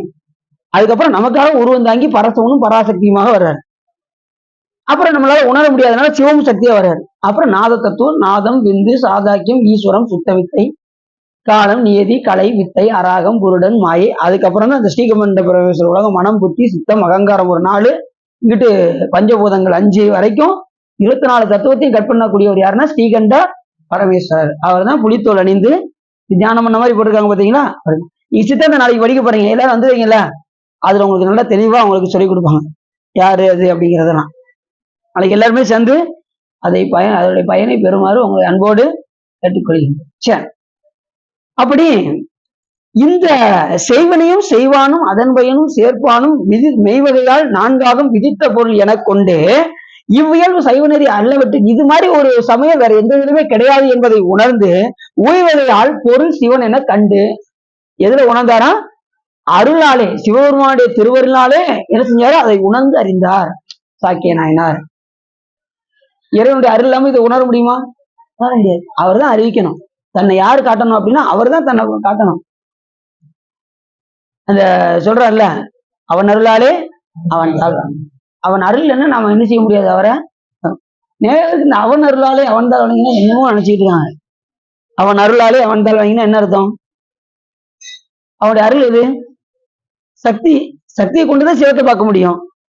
அதுதான் சொல்றது, அவன் அருளாலே அவன் தாள் திருவடியான். இப்ப ஒரு வீட்டுக்குள்ள போறீங்க, விளக்கு வெளிச்சம் இருக்கு, விளக்கு இல்லைன்னா உங்களுக்கு தெரியுமா? விளக்கு இருந்தா உங்களுக்கு தெரியாது. விளக்கினுடைய ஒளி இருந்ததுன்னு வச்சுக்கோங்க, நீங்க விளக்கு இருக்கு எங்க இருக்குன்னு கண்டுபிடிச்சிருவீங்க. விளக்கின் ஒளியை கொண்டு விளக்கு எங்க இருக்கின்றது என்று கண்டுபிடிப்பது போல இறைவனுடைய அருளை கொண்டு நாம் அவன் சிவத்தை போய் நாம் அடைவது. அவன் அருளாகிய சுடர் இருக்கு பாத்தீங்களா, அந்த ஜோதியை கொண்டு எப்படி இப்ப விளக்கு வந்து சிவம், அதனுடைய சுடர் ஒளி இருக்கு பாத்தீங்க, அது வந்து சக்தி, அது வந்து அருள். அப்ப அவன் அருளை கொண்டு எதை பார்க்கிறோம்? சிவத்தை பார்ப்பது போல. அதுதான் அவன் அருளாலே அவன் தாள் வாங்கி. புரிஞ்சுச்சா? சரி, இது சொல்லணும்னா இதுக்கு ஒரு 1 மணி நேரம் ஆகும். இதுக்கு நிறைய விஷயங்கள் இருக்கு. அவன் அருளாலே அவன் தாள் வணங்கிங்கிறது. சரி, அப்படி இந்த நிலையை அவர் என்ன செஞ்சாரா? அருளாலே உணர்ந்தெழுந்தார். அப்படி உணர்ந்தெடுத்ததுக்கு அப்புறம் அவருக்கு என்ன ஆச்சு அப்படின்னா, அப்படியே இந்த சமயம் நமக்கு ரொம்ப பிடிச்சிருக்கு, இதுதான் நமக்கு உண்மையான சமயம் என்பதை உணர்ந்தறிந்து அதுக்கப்புறம் என்ன பண்ணாராம்? என் நிலையில் நின்றாலும் எக்கோலம் கொண்டாலும் மன்னிய சீர் சங்கரந்தாள் மறவாமை பொருள் என்று. இப்பதான் இந்த பாட்டு, முக்கியமான பாட்டு இங்கதான் வருது. அடிக்கடி நிறைய சுபுகள் அப்படின்னு சொல்லுவோம் பார்த்தீங்களா, அது இந்த பாட்டு இங்கதான் வருது. என் நிலையில் நின்றாலும் எக்கோலம் கொண்டாலும், அவர் கொண்ட கோலம் என்ன கோலம்? சாக்கிய மதத்து கோலம். ஆனா அந்த நிலையிலும் இருந்து கூட என்ன பண்ணாராம் சாக்கியனார்? என் நிலையில் நின்றாலும் எக்கோலம் கொண்டாலும் மன்னிய சீர் சங்கரன் தாள் மறவாமை பொருள் என்றே துண்ணிய வேடம் தன்னை துறவாத தூய சிவம் தன்னை மிகும் அன்பினால் மறவாமை தலை நிற்பார். தன்னுடைய வேடத்தை கொஞ்சம் கூட மாற்றாம, சமயம் மாறாம, அந்த வேடத்தை இருந்து கொண்டே துறவாதே தூய சிவம், அந்த வேடத்தை துறக்காம அந்த வேடத்தை அணிந்து கொண்டே இதுதான் உண்மை சமயம் என்பதை உணர்ந்து சிவபெருமானை மறக்காமல் இருந்தார். சிவபெருமானுடைய திருவடியை நினைந்து நினைந்து மறக்காமல். சங்கரன் தாள், சாமிக்கு சங்கரன் பேரு. சங்கரன் என்ன அர்த்தம்னா சுகத்தை செய்வோம்னு அர்த்தம்.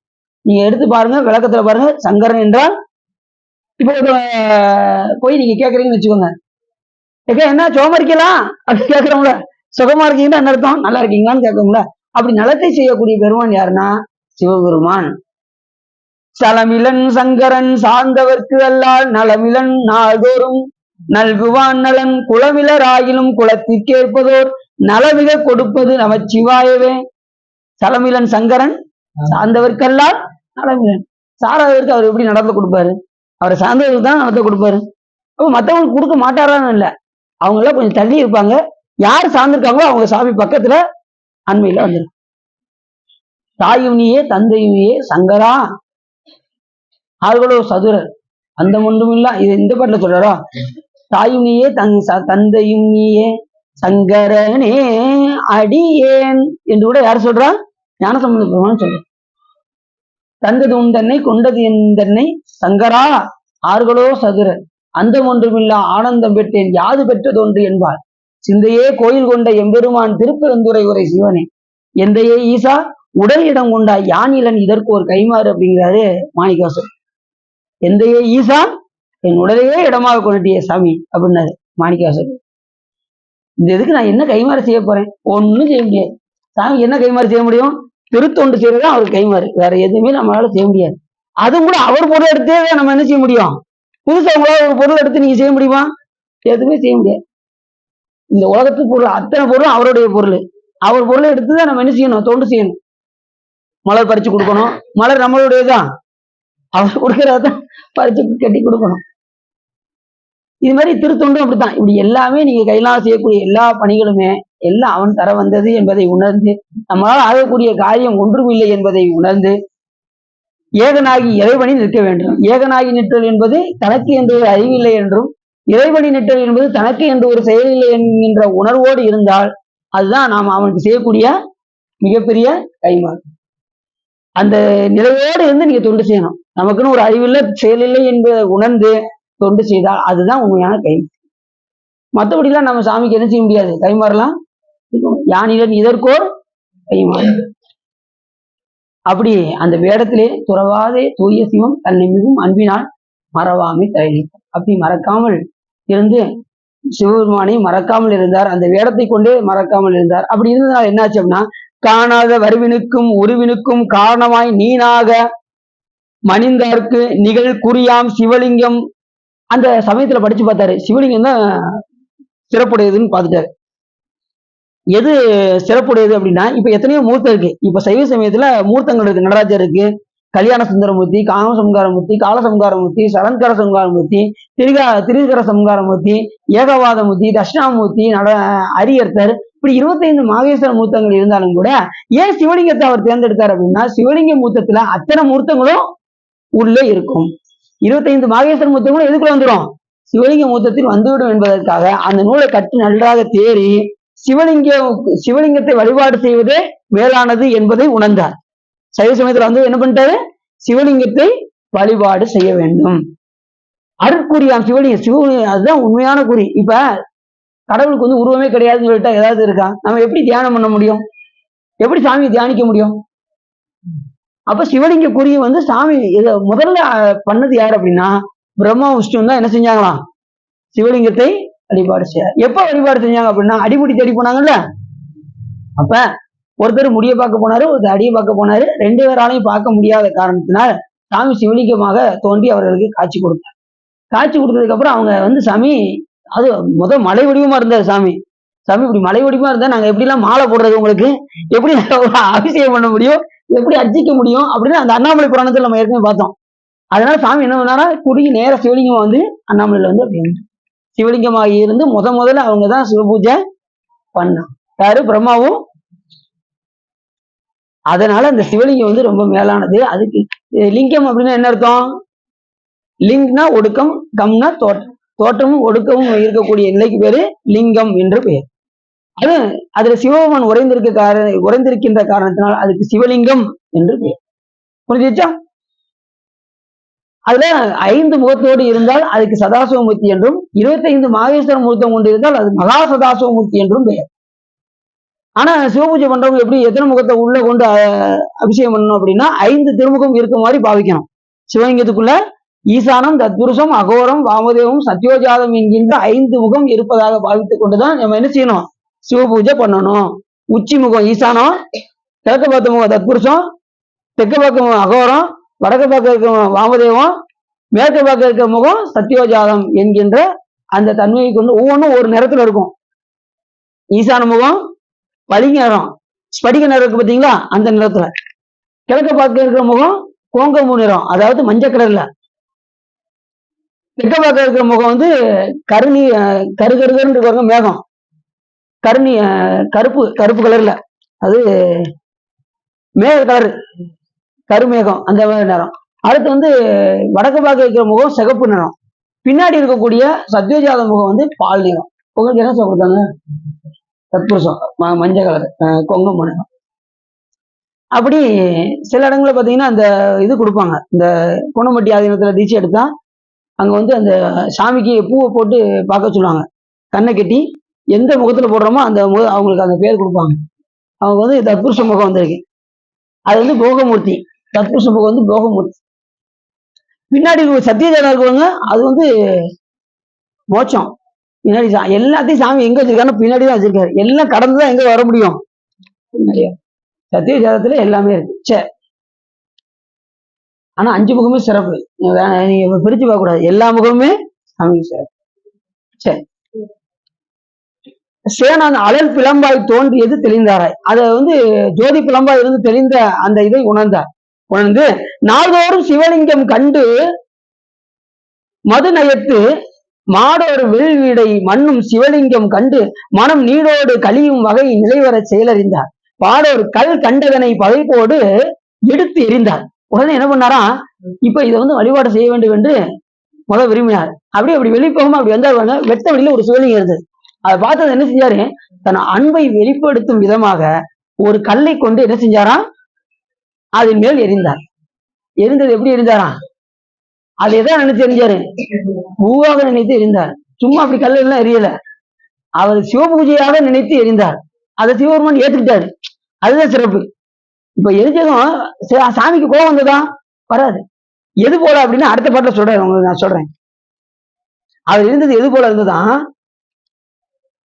அடுத்த பாட்டுல சொல்ற பாருங்க. பேரு வகை அடங்காத வாத வரன் மகவு மகிழ் துவப்பார்கள் வன்மை கூறி செயலினால்.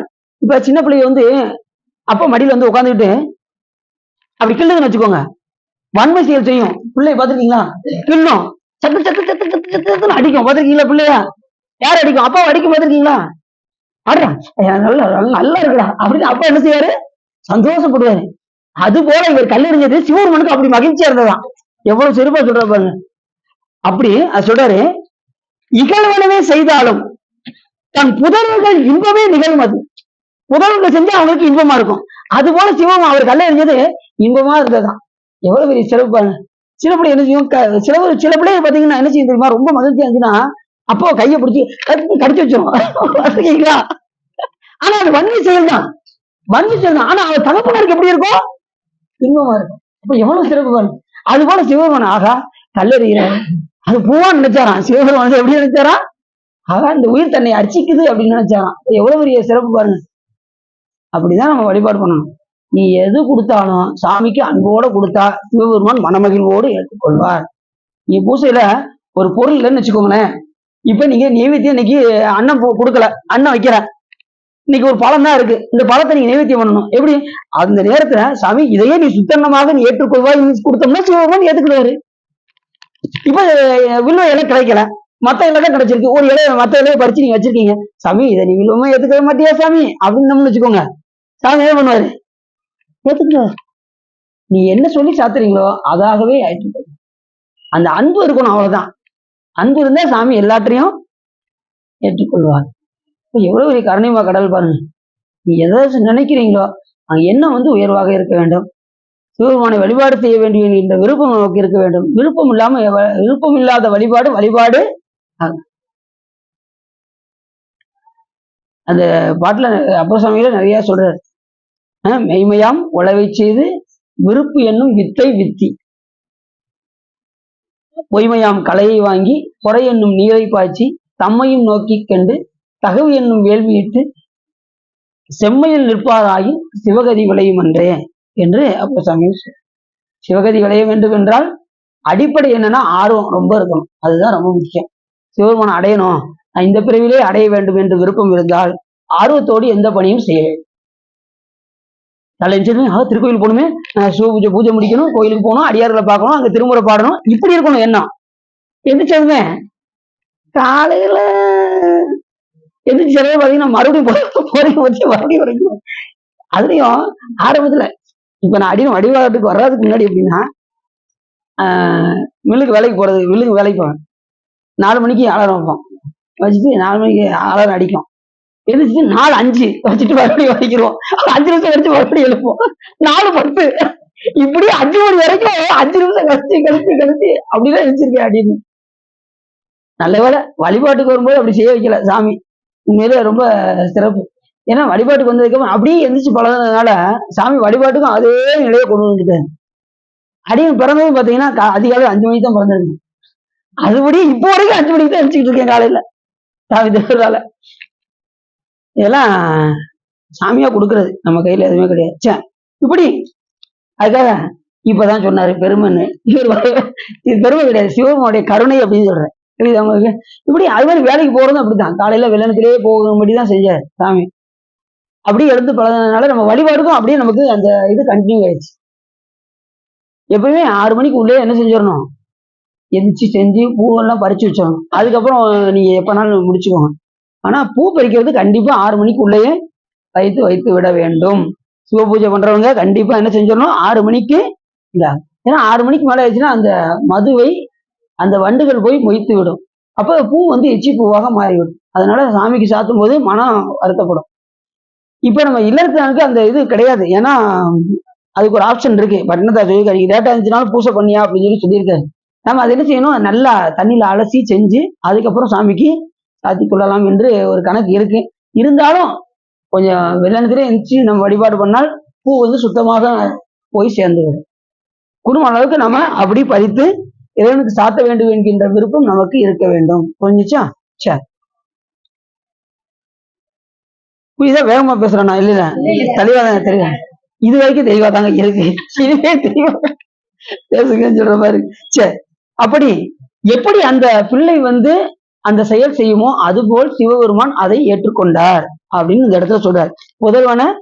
புதல்வன் செய்கின்ற அந்த செயல் தகப்பனாருக்கு எப்படி இருக்குமோ அது போல சாமிக்கு அப்படி அவர் எரிந்த கல் எப்படி இருந்ததா அப்படி இருந்ததுன்னு சொல்லி சொல்றாரு. அடுத்த பாடல என்ன சொல்றாருன்னா, ஏன் அப்படி ஏத்துக்கொண்டாரு அப்படின்னா, தொடங்கிய நாள் அன்னையில இருந்து என்னைக்கு தொடங்கினாரோ அன்னையில இருந்து ஒரு நாள் கூட தவறாம அந்த கல்லை எறிவாராம்.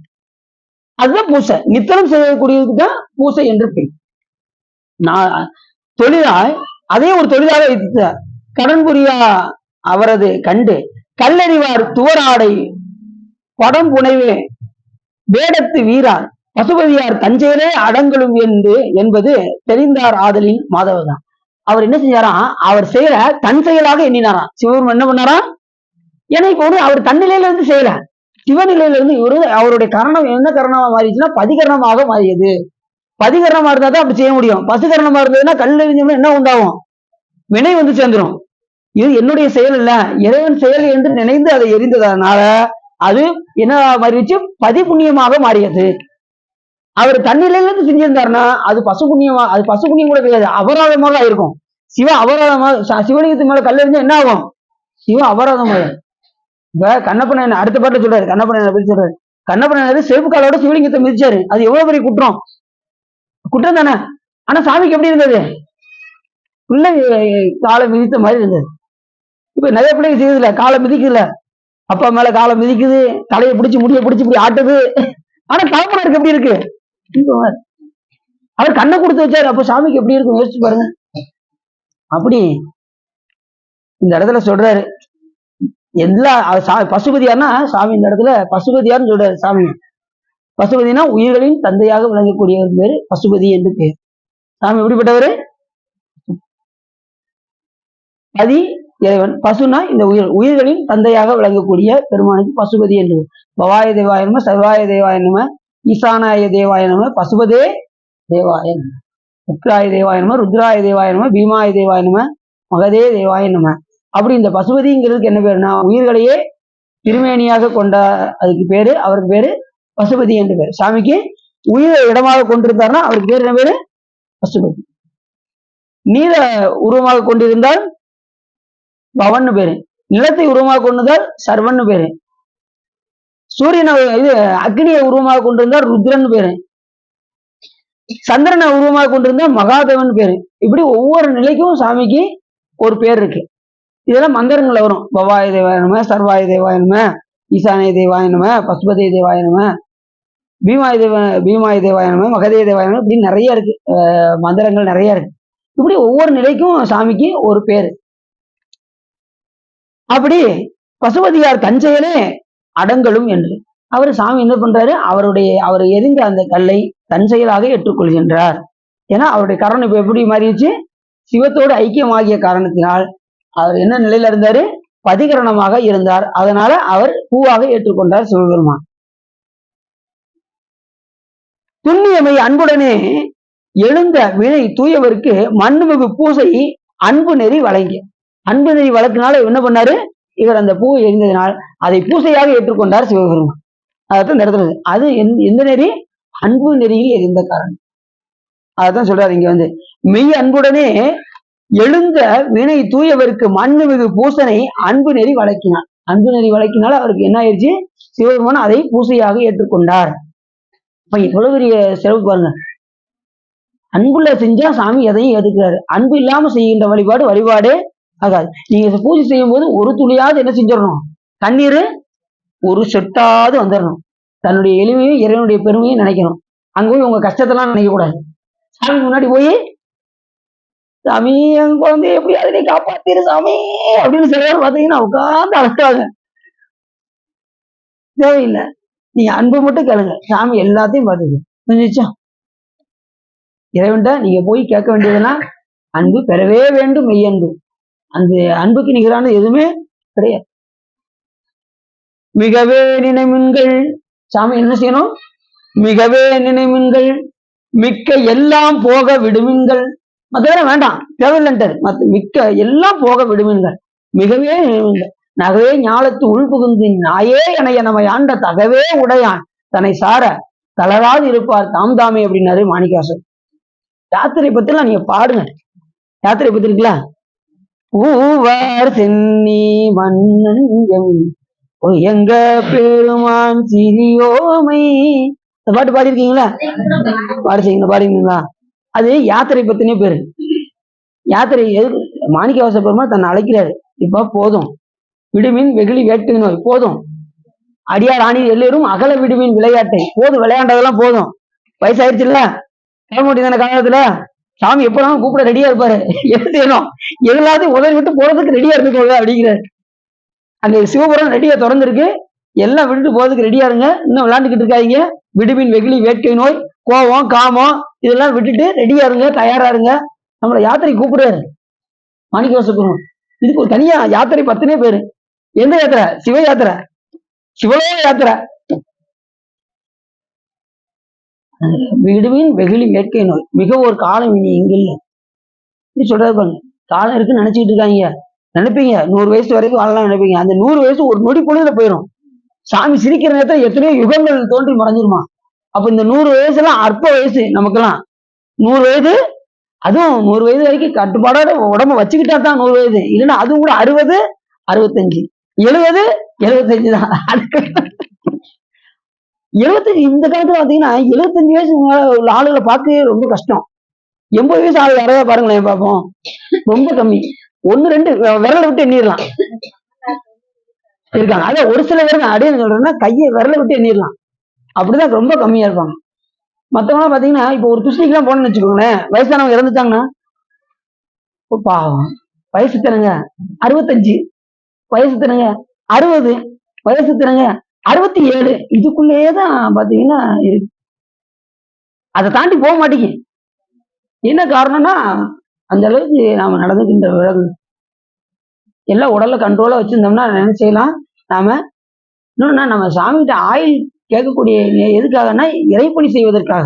ஆயில் எதுக்கு நம்ம கூட்டி கேட்கிறோம்னா இன்னும் நிறைய பணி செய்யணும், இந்த உடம்பை வந்து நல்லா பத்திரமா பாத்துக்கிடணும், சாமி கொடுத்த இந்த உடம்பை கொண்டு அவனுக்கு பணி செய்து போக்க வேண்டும். ஏன்னா கிடைத்திருக்கிற பிறவி மனித பிறவி, அரிது அரிது மனிதராய் பிறத்தல் அரிது, அதிலும் பூங்குருடு செவிடு நீங்கி பிறத்தல் அதை விட அரிது. அப்படி பிறந்து நம்ம பயன்படுத்தல அப்படின்னா நம்மளை போன்ற ஒரு முட்டாள் உலகத்திலே கிடையாது.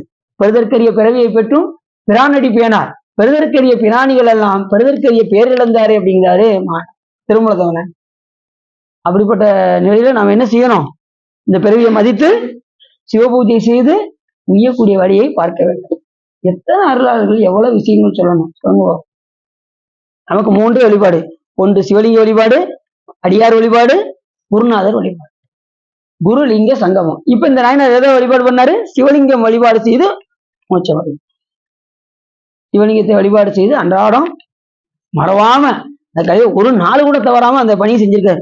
கல்ல எரிந்து எரிந்து அன்பு நெறியினால அப்படி செஞ்சுட்டு கல்லாலே எரிந்து அன்பான படி காணில் வில் வேட செருப்படியும் திருமுடியில் மேவிட்டாள். கணப்பன திருமுடி என்ன செருப்பால வைத்ததை கூட சிவபெருமான் எப்படி இருக்காரா, நல்ல மற்றவர் செய்கை அன்பாலே நயந்தனை, அன்பால அவர் என்ன செஞ்சாரு, சாமி அதை ஏற்றுக்கொண்டார். அதுபோல நாயனார் செய்ததையும் அன்பால் ஏற்றுக்கொண்டார். அல்லாதவர் கல்லு, மற்றவங்க என்ன செய்வாங்கன்னா அது கல்லுன்னு நினைப்பாங்க, அல்லாதவர் கல்லென்ப மாணாக்கர் தளராமல் அப்படின்னாரு.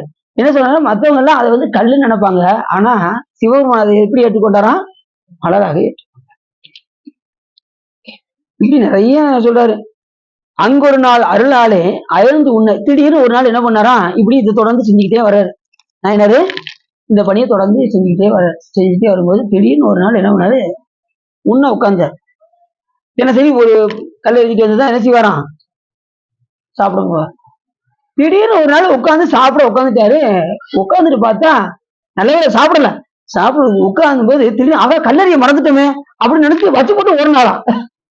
அதுதான் சிறப்பு. இது முக்கியமான பாயிண்ட் என்னன்னா, அந்த பணி இதுல இருந்து நமக்கு என்ன உணர்த்துறாரு அப்படின்னா, நாம செய்யக்கூடிய பணியை விடாம செஞ்சுட்டு தான் என்ன செய்யணும், திருநாமம் ஐந்தெழுத்தும் செப்பாராயில் திறமொருகால் தீவன்னர் பேசாராயில் ஒரு காலும் திருக்கோயில் சூழாராயில் உண்பதன் முன் மலர் பறித்து இட்டு உண்ணாராயில். இதை செஞ்சுட்டு தான் என்ன செய்யணும், மலர் பறித்து சாமி கொடுத்துட்டு தான் என்ன செய்யணும், சாப்பிட வேண்டும் என்கின்ற கொள்கையோடு இருக்கணும். நம்ம காலைல நிச்சயமே ஒரு டீ ஓடிடுது, அதுக்கப்புறம் வர வழியில ஒரு வடை ஓடிடுது, ஏன்னா அதுக்கப்புறம் இங்க வந்து பிரசாதம் ஓடிடுது. என்ன இப்படி முதல்ல காலையில இருந்துச்சு அது நீங்க பூசை முடிச்சுட்டு நீங்க வந்துட்டு என்ன வேணாலும் சாப்பிட்டுக்கலாம், ஒன்றும் பிரச்சனையே இல்லை. அப்ப பூசை முடிச்சாச்சியா, வேற என்ன இருக்கு, டீ இருக்கா கொடுங்க, வர இருக்கா கொடுங்க அப்படின்னு நீங்க வாங்கி என்ன வேணாலும் சாப்பிட்டுக்கலாம். பூசையை முடிக்காம நீங்க என்ன செய்யக்கூடாது, அப்புறம் திடீர்னு எங்கேயாவது மாட்டிக்கிட்டீங்கன்னு வச்சுக்கோங்க, இப்ப நீங்க அன்னைக்கு சாப்பிட வேண்டிய கட்டாயத்துல இருக்கீங்க, பூசை முடிக்கல, நீங்க எல்லாரும் இருக்கும்போது நம்ம என்ன செய்ய முடியாது, குளிக்க. இப்ப நம்ம ராமேஸ்வரத்தெல்லாம் போகும்போது அந்த மாதிரி ஆயிடுச்சு பாத்தீங்களா, அந்த நேரத்துல என்ன செய்யணும்னா நம்ம மனதில் அப்படியே சாமியை சிவ பூஜை பண்ற மாதிரி நினைக்கணும். நினைச்சிட்டு தான் நீங்க என்ன செய்யணும், அந்த பணியை வந்து விட்டுறக்கூடாது. ஒரு இக்கட்டான சூழ்நிலையில பூசை பண்ண முடியாத நிலையில எல்லாம் சுற்றி சூழ்நிலைகள்லாம் இருக்குன்னு வச்சுக்கோங்க, அதே மனதிலேயாவது என்ன செய்யணும், கற்பித்துக் கொண்டு சாமி வழிபாடு செய்து விட்டு நீங்க அந்த நேரத்துல என்ன செய்யலாம், டீய. ஏன்னா இல்ல மற்றவங்க என்ன நினைப்பாங்க, ஒரு மாதிரி நினைப்பாங்க, அதுக்காக உலகத்துக்காக. மற்றபடி நீங்க உங்க நெல்லில வந்து கரெக்டா இருக்கணும். எப்படியாவது சிவ பூஜை பண்ணாம சாப்பிடக்கூடாது என்கின்ற உறுதிப்பாடு உங்ககிட்ட இருக்கும். எந்த நிலையும் எந்நிலையில் நின்றாலும் எக்கோலம் கொண்டாலும் மன்னியசி சங்கரந்தால் மறவாமை பொருள் என்றே துண்ணிய வேடம் தன்னை துறவாத தூயசிவும் தன்னை மிகும் அன்பினால் மறவாமை. அப்படி திடீர்னு ஒரு நாள் உன்ன உட்கார்ந்தாரா, என்ன ஆச்சு அப்படின்னா போயிட்டணும் இருந்துச்சு.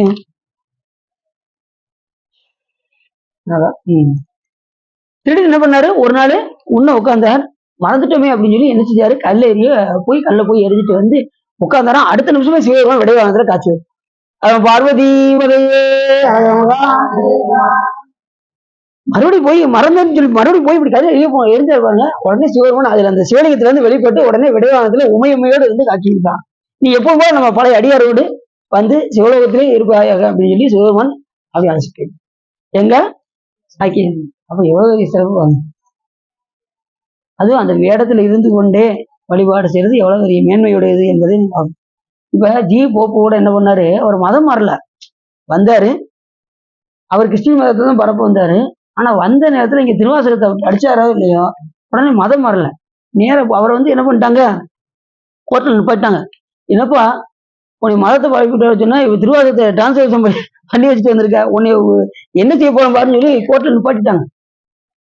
உடனே ஜட்ஜி தீர்ப்பு கொடுப்பார்ல, சரி நான் ஒரு நிமிஷம் அந்த நூலை கொடுங்க, நான் படிச்சுட்டு நான் மறுநாள் தீர்ப்பு சொல்றேன் அப்படின்னு சொல்லி வாங்கி படிச்சாரு பாருங்க. மறுநாள் அவருக்கு விடுதலை கொடுக்கல அப்படின்ட்டாரு. எதுக்காக விடுதலை கொடுக்கன்னு சொன்னாரு அப்படின்னா, என்ன சொன்னார்னா, இதை படிச்சிருந்தா நான்லாம் மதமே மாறி இருப்பேன், அவர் மதம் மாறாம வந்திருக்காருல்ல, அதனால விடுதலை கொடுங்க அப்படின்ட்டாராம். அப்ப எவ்வளவு சிறப்பு பாருங்க திருவாசகத்துல அவ்வளவு சிறப்பு. அதனால அவர் ஒரு தமிழ் மாணவன் உறங்கி கொண்டிருக்கின்றானே அவர் கல்லறையில இருக்கும், மறுபடியும் எனக்கு சிவபெருமான வழிபாடு பண்ணக்கூடிய நிலை எனக்கு கிடைக்க வேண்டும் என்று அவர் எழுதியிருக்காரு அந்த ஜி போப்பு, படிக்க வச்சிட்டாரு. அந்த ஒரு சிறப்பு அவருக்கு ஜி போப்பு கொண்டு. இப்ப எவ்வளவு ஒரு சிறப்பு பாருங்க. அது யாரை எங்க எப்படி பண்ணணும், அதை டிரான்ஸ்ஃபர் பண்ண எத்தனையோ பேர் மதம் மாறி இருக்காங்க, நம்ம சைவ சமயத்துக்கு மாறி இருக்காங்க. ரெண்டாவது யாரா இருந்தாலும் சரி மதம் மாறக்கூடாது, அவர் மதம் மாறாம இருந்தார் பாருங்க, அது சிறப்பு உங்களுக்கு. இப்ப நிறைய பேர் மதம் மாறுறாங்கல்ல, அந்த மாதிரி மாறக்கூடாது, அந்த பிறவில அவங்களுக்கு என்ன இதோ அதுதான், அந்த நிலையில இருந்து நம்ம சாமி வழிபாடு பண்ணிக்கலாம்.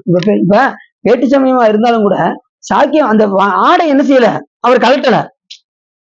அதனாலதான் அந்த திருவாரூர் கோயில்ல அந்த தேவாசிரியர் மண்டபத்துல அத்தனை அடியார்களும் இருக்கும்போது இது போக எண்ணில்லாத அடியார்கள் அங்க இருக்கான்னு சொன்னாரு. விபூதி ருத்ராட்சம் தரித்த அடியார்களும் உண்டு, இது போன்று மற்ற அடியார்களும் எண்ணில்லார் அப்படின்னு சொன்னார். இப்ப விபூதி ருத்ராட்சம் மட்டும் தரிச்சு மட்டும் இல்ல, அது தரிக்காமலும் எத்தனையோ அடியார்கள் அங்க உள்ள இருக்காரு அப்படின்னாரு. அத்தனை அடியார்களையும் பாக்குறதுக்கு 33 கோடி தேவர்களும் அந்த தேவாசிரியர் மண்டபத்துல வந்து கியூல வந்து வரிசையில் நின்றாங்க அப்படிங்கறதெல்லாம் நம்ம ஏற்கனவே பார்த்தோம். இப்ப எவ்வளவு பெரிய சிறப்பு பாருங்க, அடியார்களுக்கு எப்பயுமே சாமி சிறப்பு கொடுத்துட்டே தான் இருப்பார். அப்படிப்பட்ட சிறப்பு வாய்ந்தது இந்த தேவாசிரியர் மண்டபம். நீங்க திருவாரூர் போனீங்கன்னா முன்னாடி இருக்கும், அது போனீங்கன்னா நீங்க பார்க்கலாம். அப்படி அந்த நிலையில இருந்து என்ன பண்ணாரு, அவர் வழிபாடு செய்தார். அந்த ஆடையை மாற்றாமல், அந்த எந்நிலை நின்றாலும் எக்கோலம் கொண்டாலும் மன்னியசி சங்கரந்தால் மறவாமை பொருள் என்று துண்ணிய வேடம் தன்னை, அந்த துண்ணிய வேடமாக விலகக்கூடிய அந்த துவராடையை அதை என்ன செய்ய கலட்டல, வேடம் தன்னை துறவாதே, அதை என்ன செய்யல, அதை துறக்கல, அதை அணிந்து கொண்டே ஒவ்வொரு நாளும் அந்த சிவலிங்கத்தின் மேல் கல்லை எறிந்து அதை சிவபூஜையாக செய்தார். அப்படி செய்த காரணத்தினால் அது வன் செயலாக இருந்தாலும் கூட அது தன் செயலாக ஏற்றுக்கொண்டு சிவபெருமான் அவருக்கு அருள் செய்தார். அதுதான் அந்த கருத்து. புரிஞ்சுச்சா? நான் என்ன கதை புரியுதா?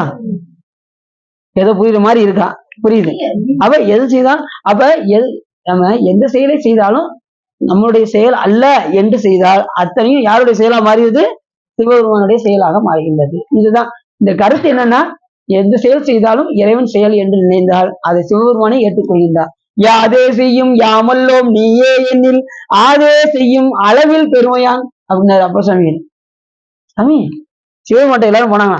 சாமி என்ன சாமி எல்லாரும் ஓ செயலுங்காங்க. அப்படியா சாமி? அடியே சொல்லிட்டாங்களே. ஆமா அப்படின்னு சிவபெருமான் என்ன செய்வாரா? ஆமா ஆமா அப்படின்னு வரான். அது அப்ப சொல்றாரு, அடியாரு சொல்லிட்டாங்கல்ல, ஏன் செய்ய சொன்னாங்களா? அப்ப நான் தான்ப்பா செஞ்சேன் அப்படின்னு வரான் சிவபெருமான். யாதே செய்யும் யாமல்லோம் நீயே எண்ணில் ஆதே செய்யும் அளவில் பெருமையான்.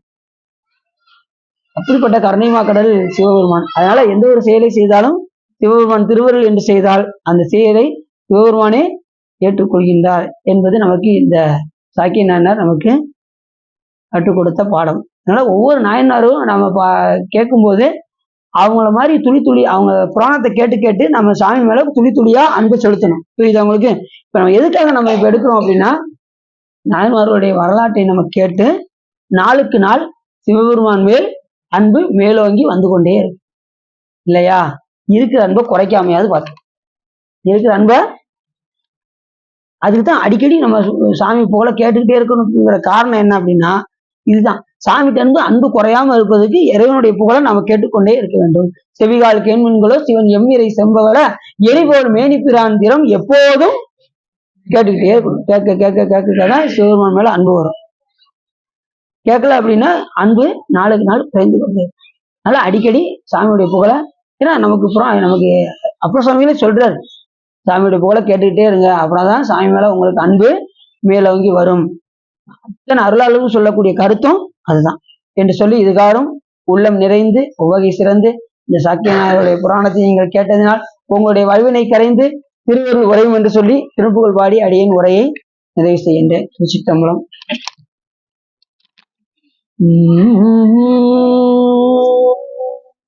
பாதிமதி நதி போது மணி சடை நாதரருளிய குமரேசா பாகுகனி மொழி மாது குரமகள் பாதம் வருடைய மணவாளா அதும் ஒரு விழிக்காக முரருள் மாயனரி திரு மருகோனே காளன்யனை அணுகாமல் உணதிரு காலில் வழிபட அருள்வாயே ஆதிய நோடு தேவர சுரருலகு ஆளும் வகையுறு சிறை மீளா ஆடுமயிலில் ஏறி அமரர்கள் சூளம் வள வரும் நிலையோனே சுதமிக வளர் சோலை மருகு சுவாமி மலைதனில் உறைவோனே சூரன் உட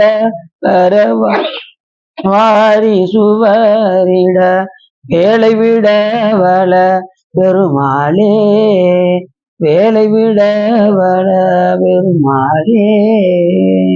இலாய பரம்பரையில் சிவஞான போத நெறி காட்டும் பெண்ணை பயில்வாய்மை கண்டான் சந்ததிக்கோர் மெய்ஞான பானுவாகி கைலாரும் போலில் திருவாவூர் திரைவாள் குரு நமச்சிவாய தேவன் சைலாதி மரபடியோன் திருமரபு நீதோடி தரையமாதோ வான்முகில் வளாது வேகமடிவளம் சுரக்க மன்னன் கோன்முறை அரசு செய்க குறைவில்லாது ஈர்கள் வாழ்க நான்முறை அறங்கள் வங்க நற்றவும் வேள்வி மல்க மேன்மைகள் சைவ நீதி விளங்குக உலகம் எல்லாம் வையம் நீடுக மாமலை மண்ணுக மெய் விரும்பிய அன்பர் விளங்குக சைவ நன்னெறிதான் தலை தொங்குக தெய்வவன் திருநீர் சிறக்கவே. திருச்சிற்றம்பலம். பார்வதி பதையே என்னாடுவனே போற்றி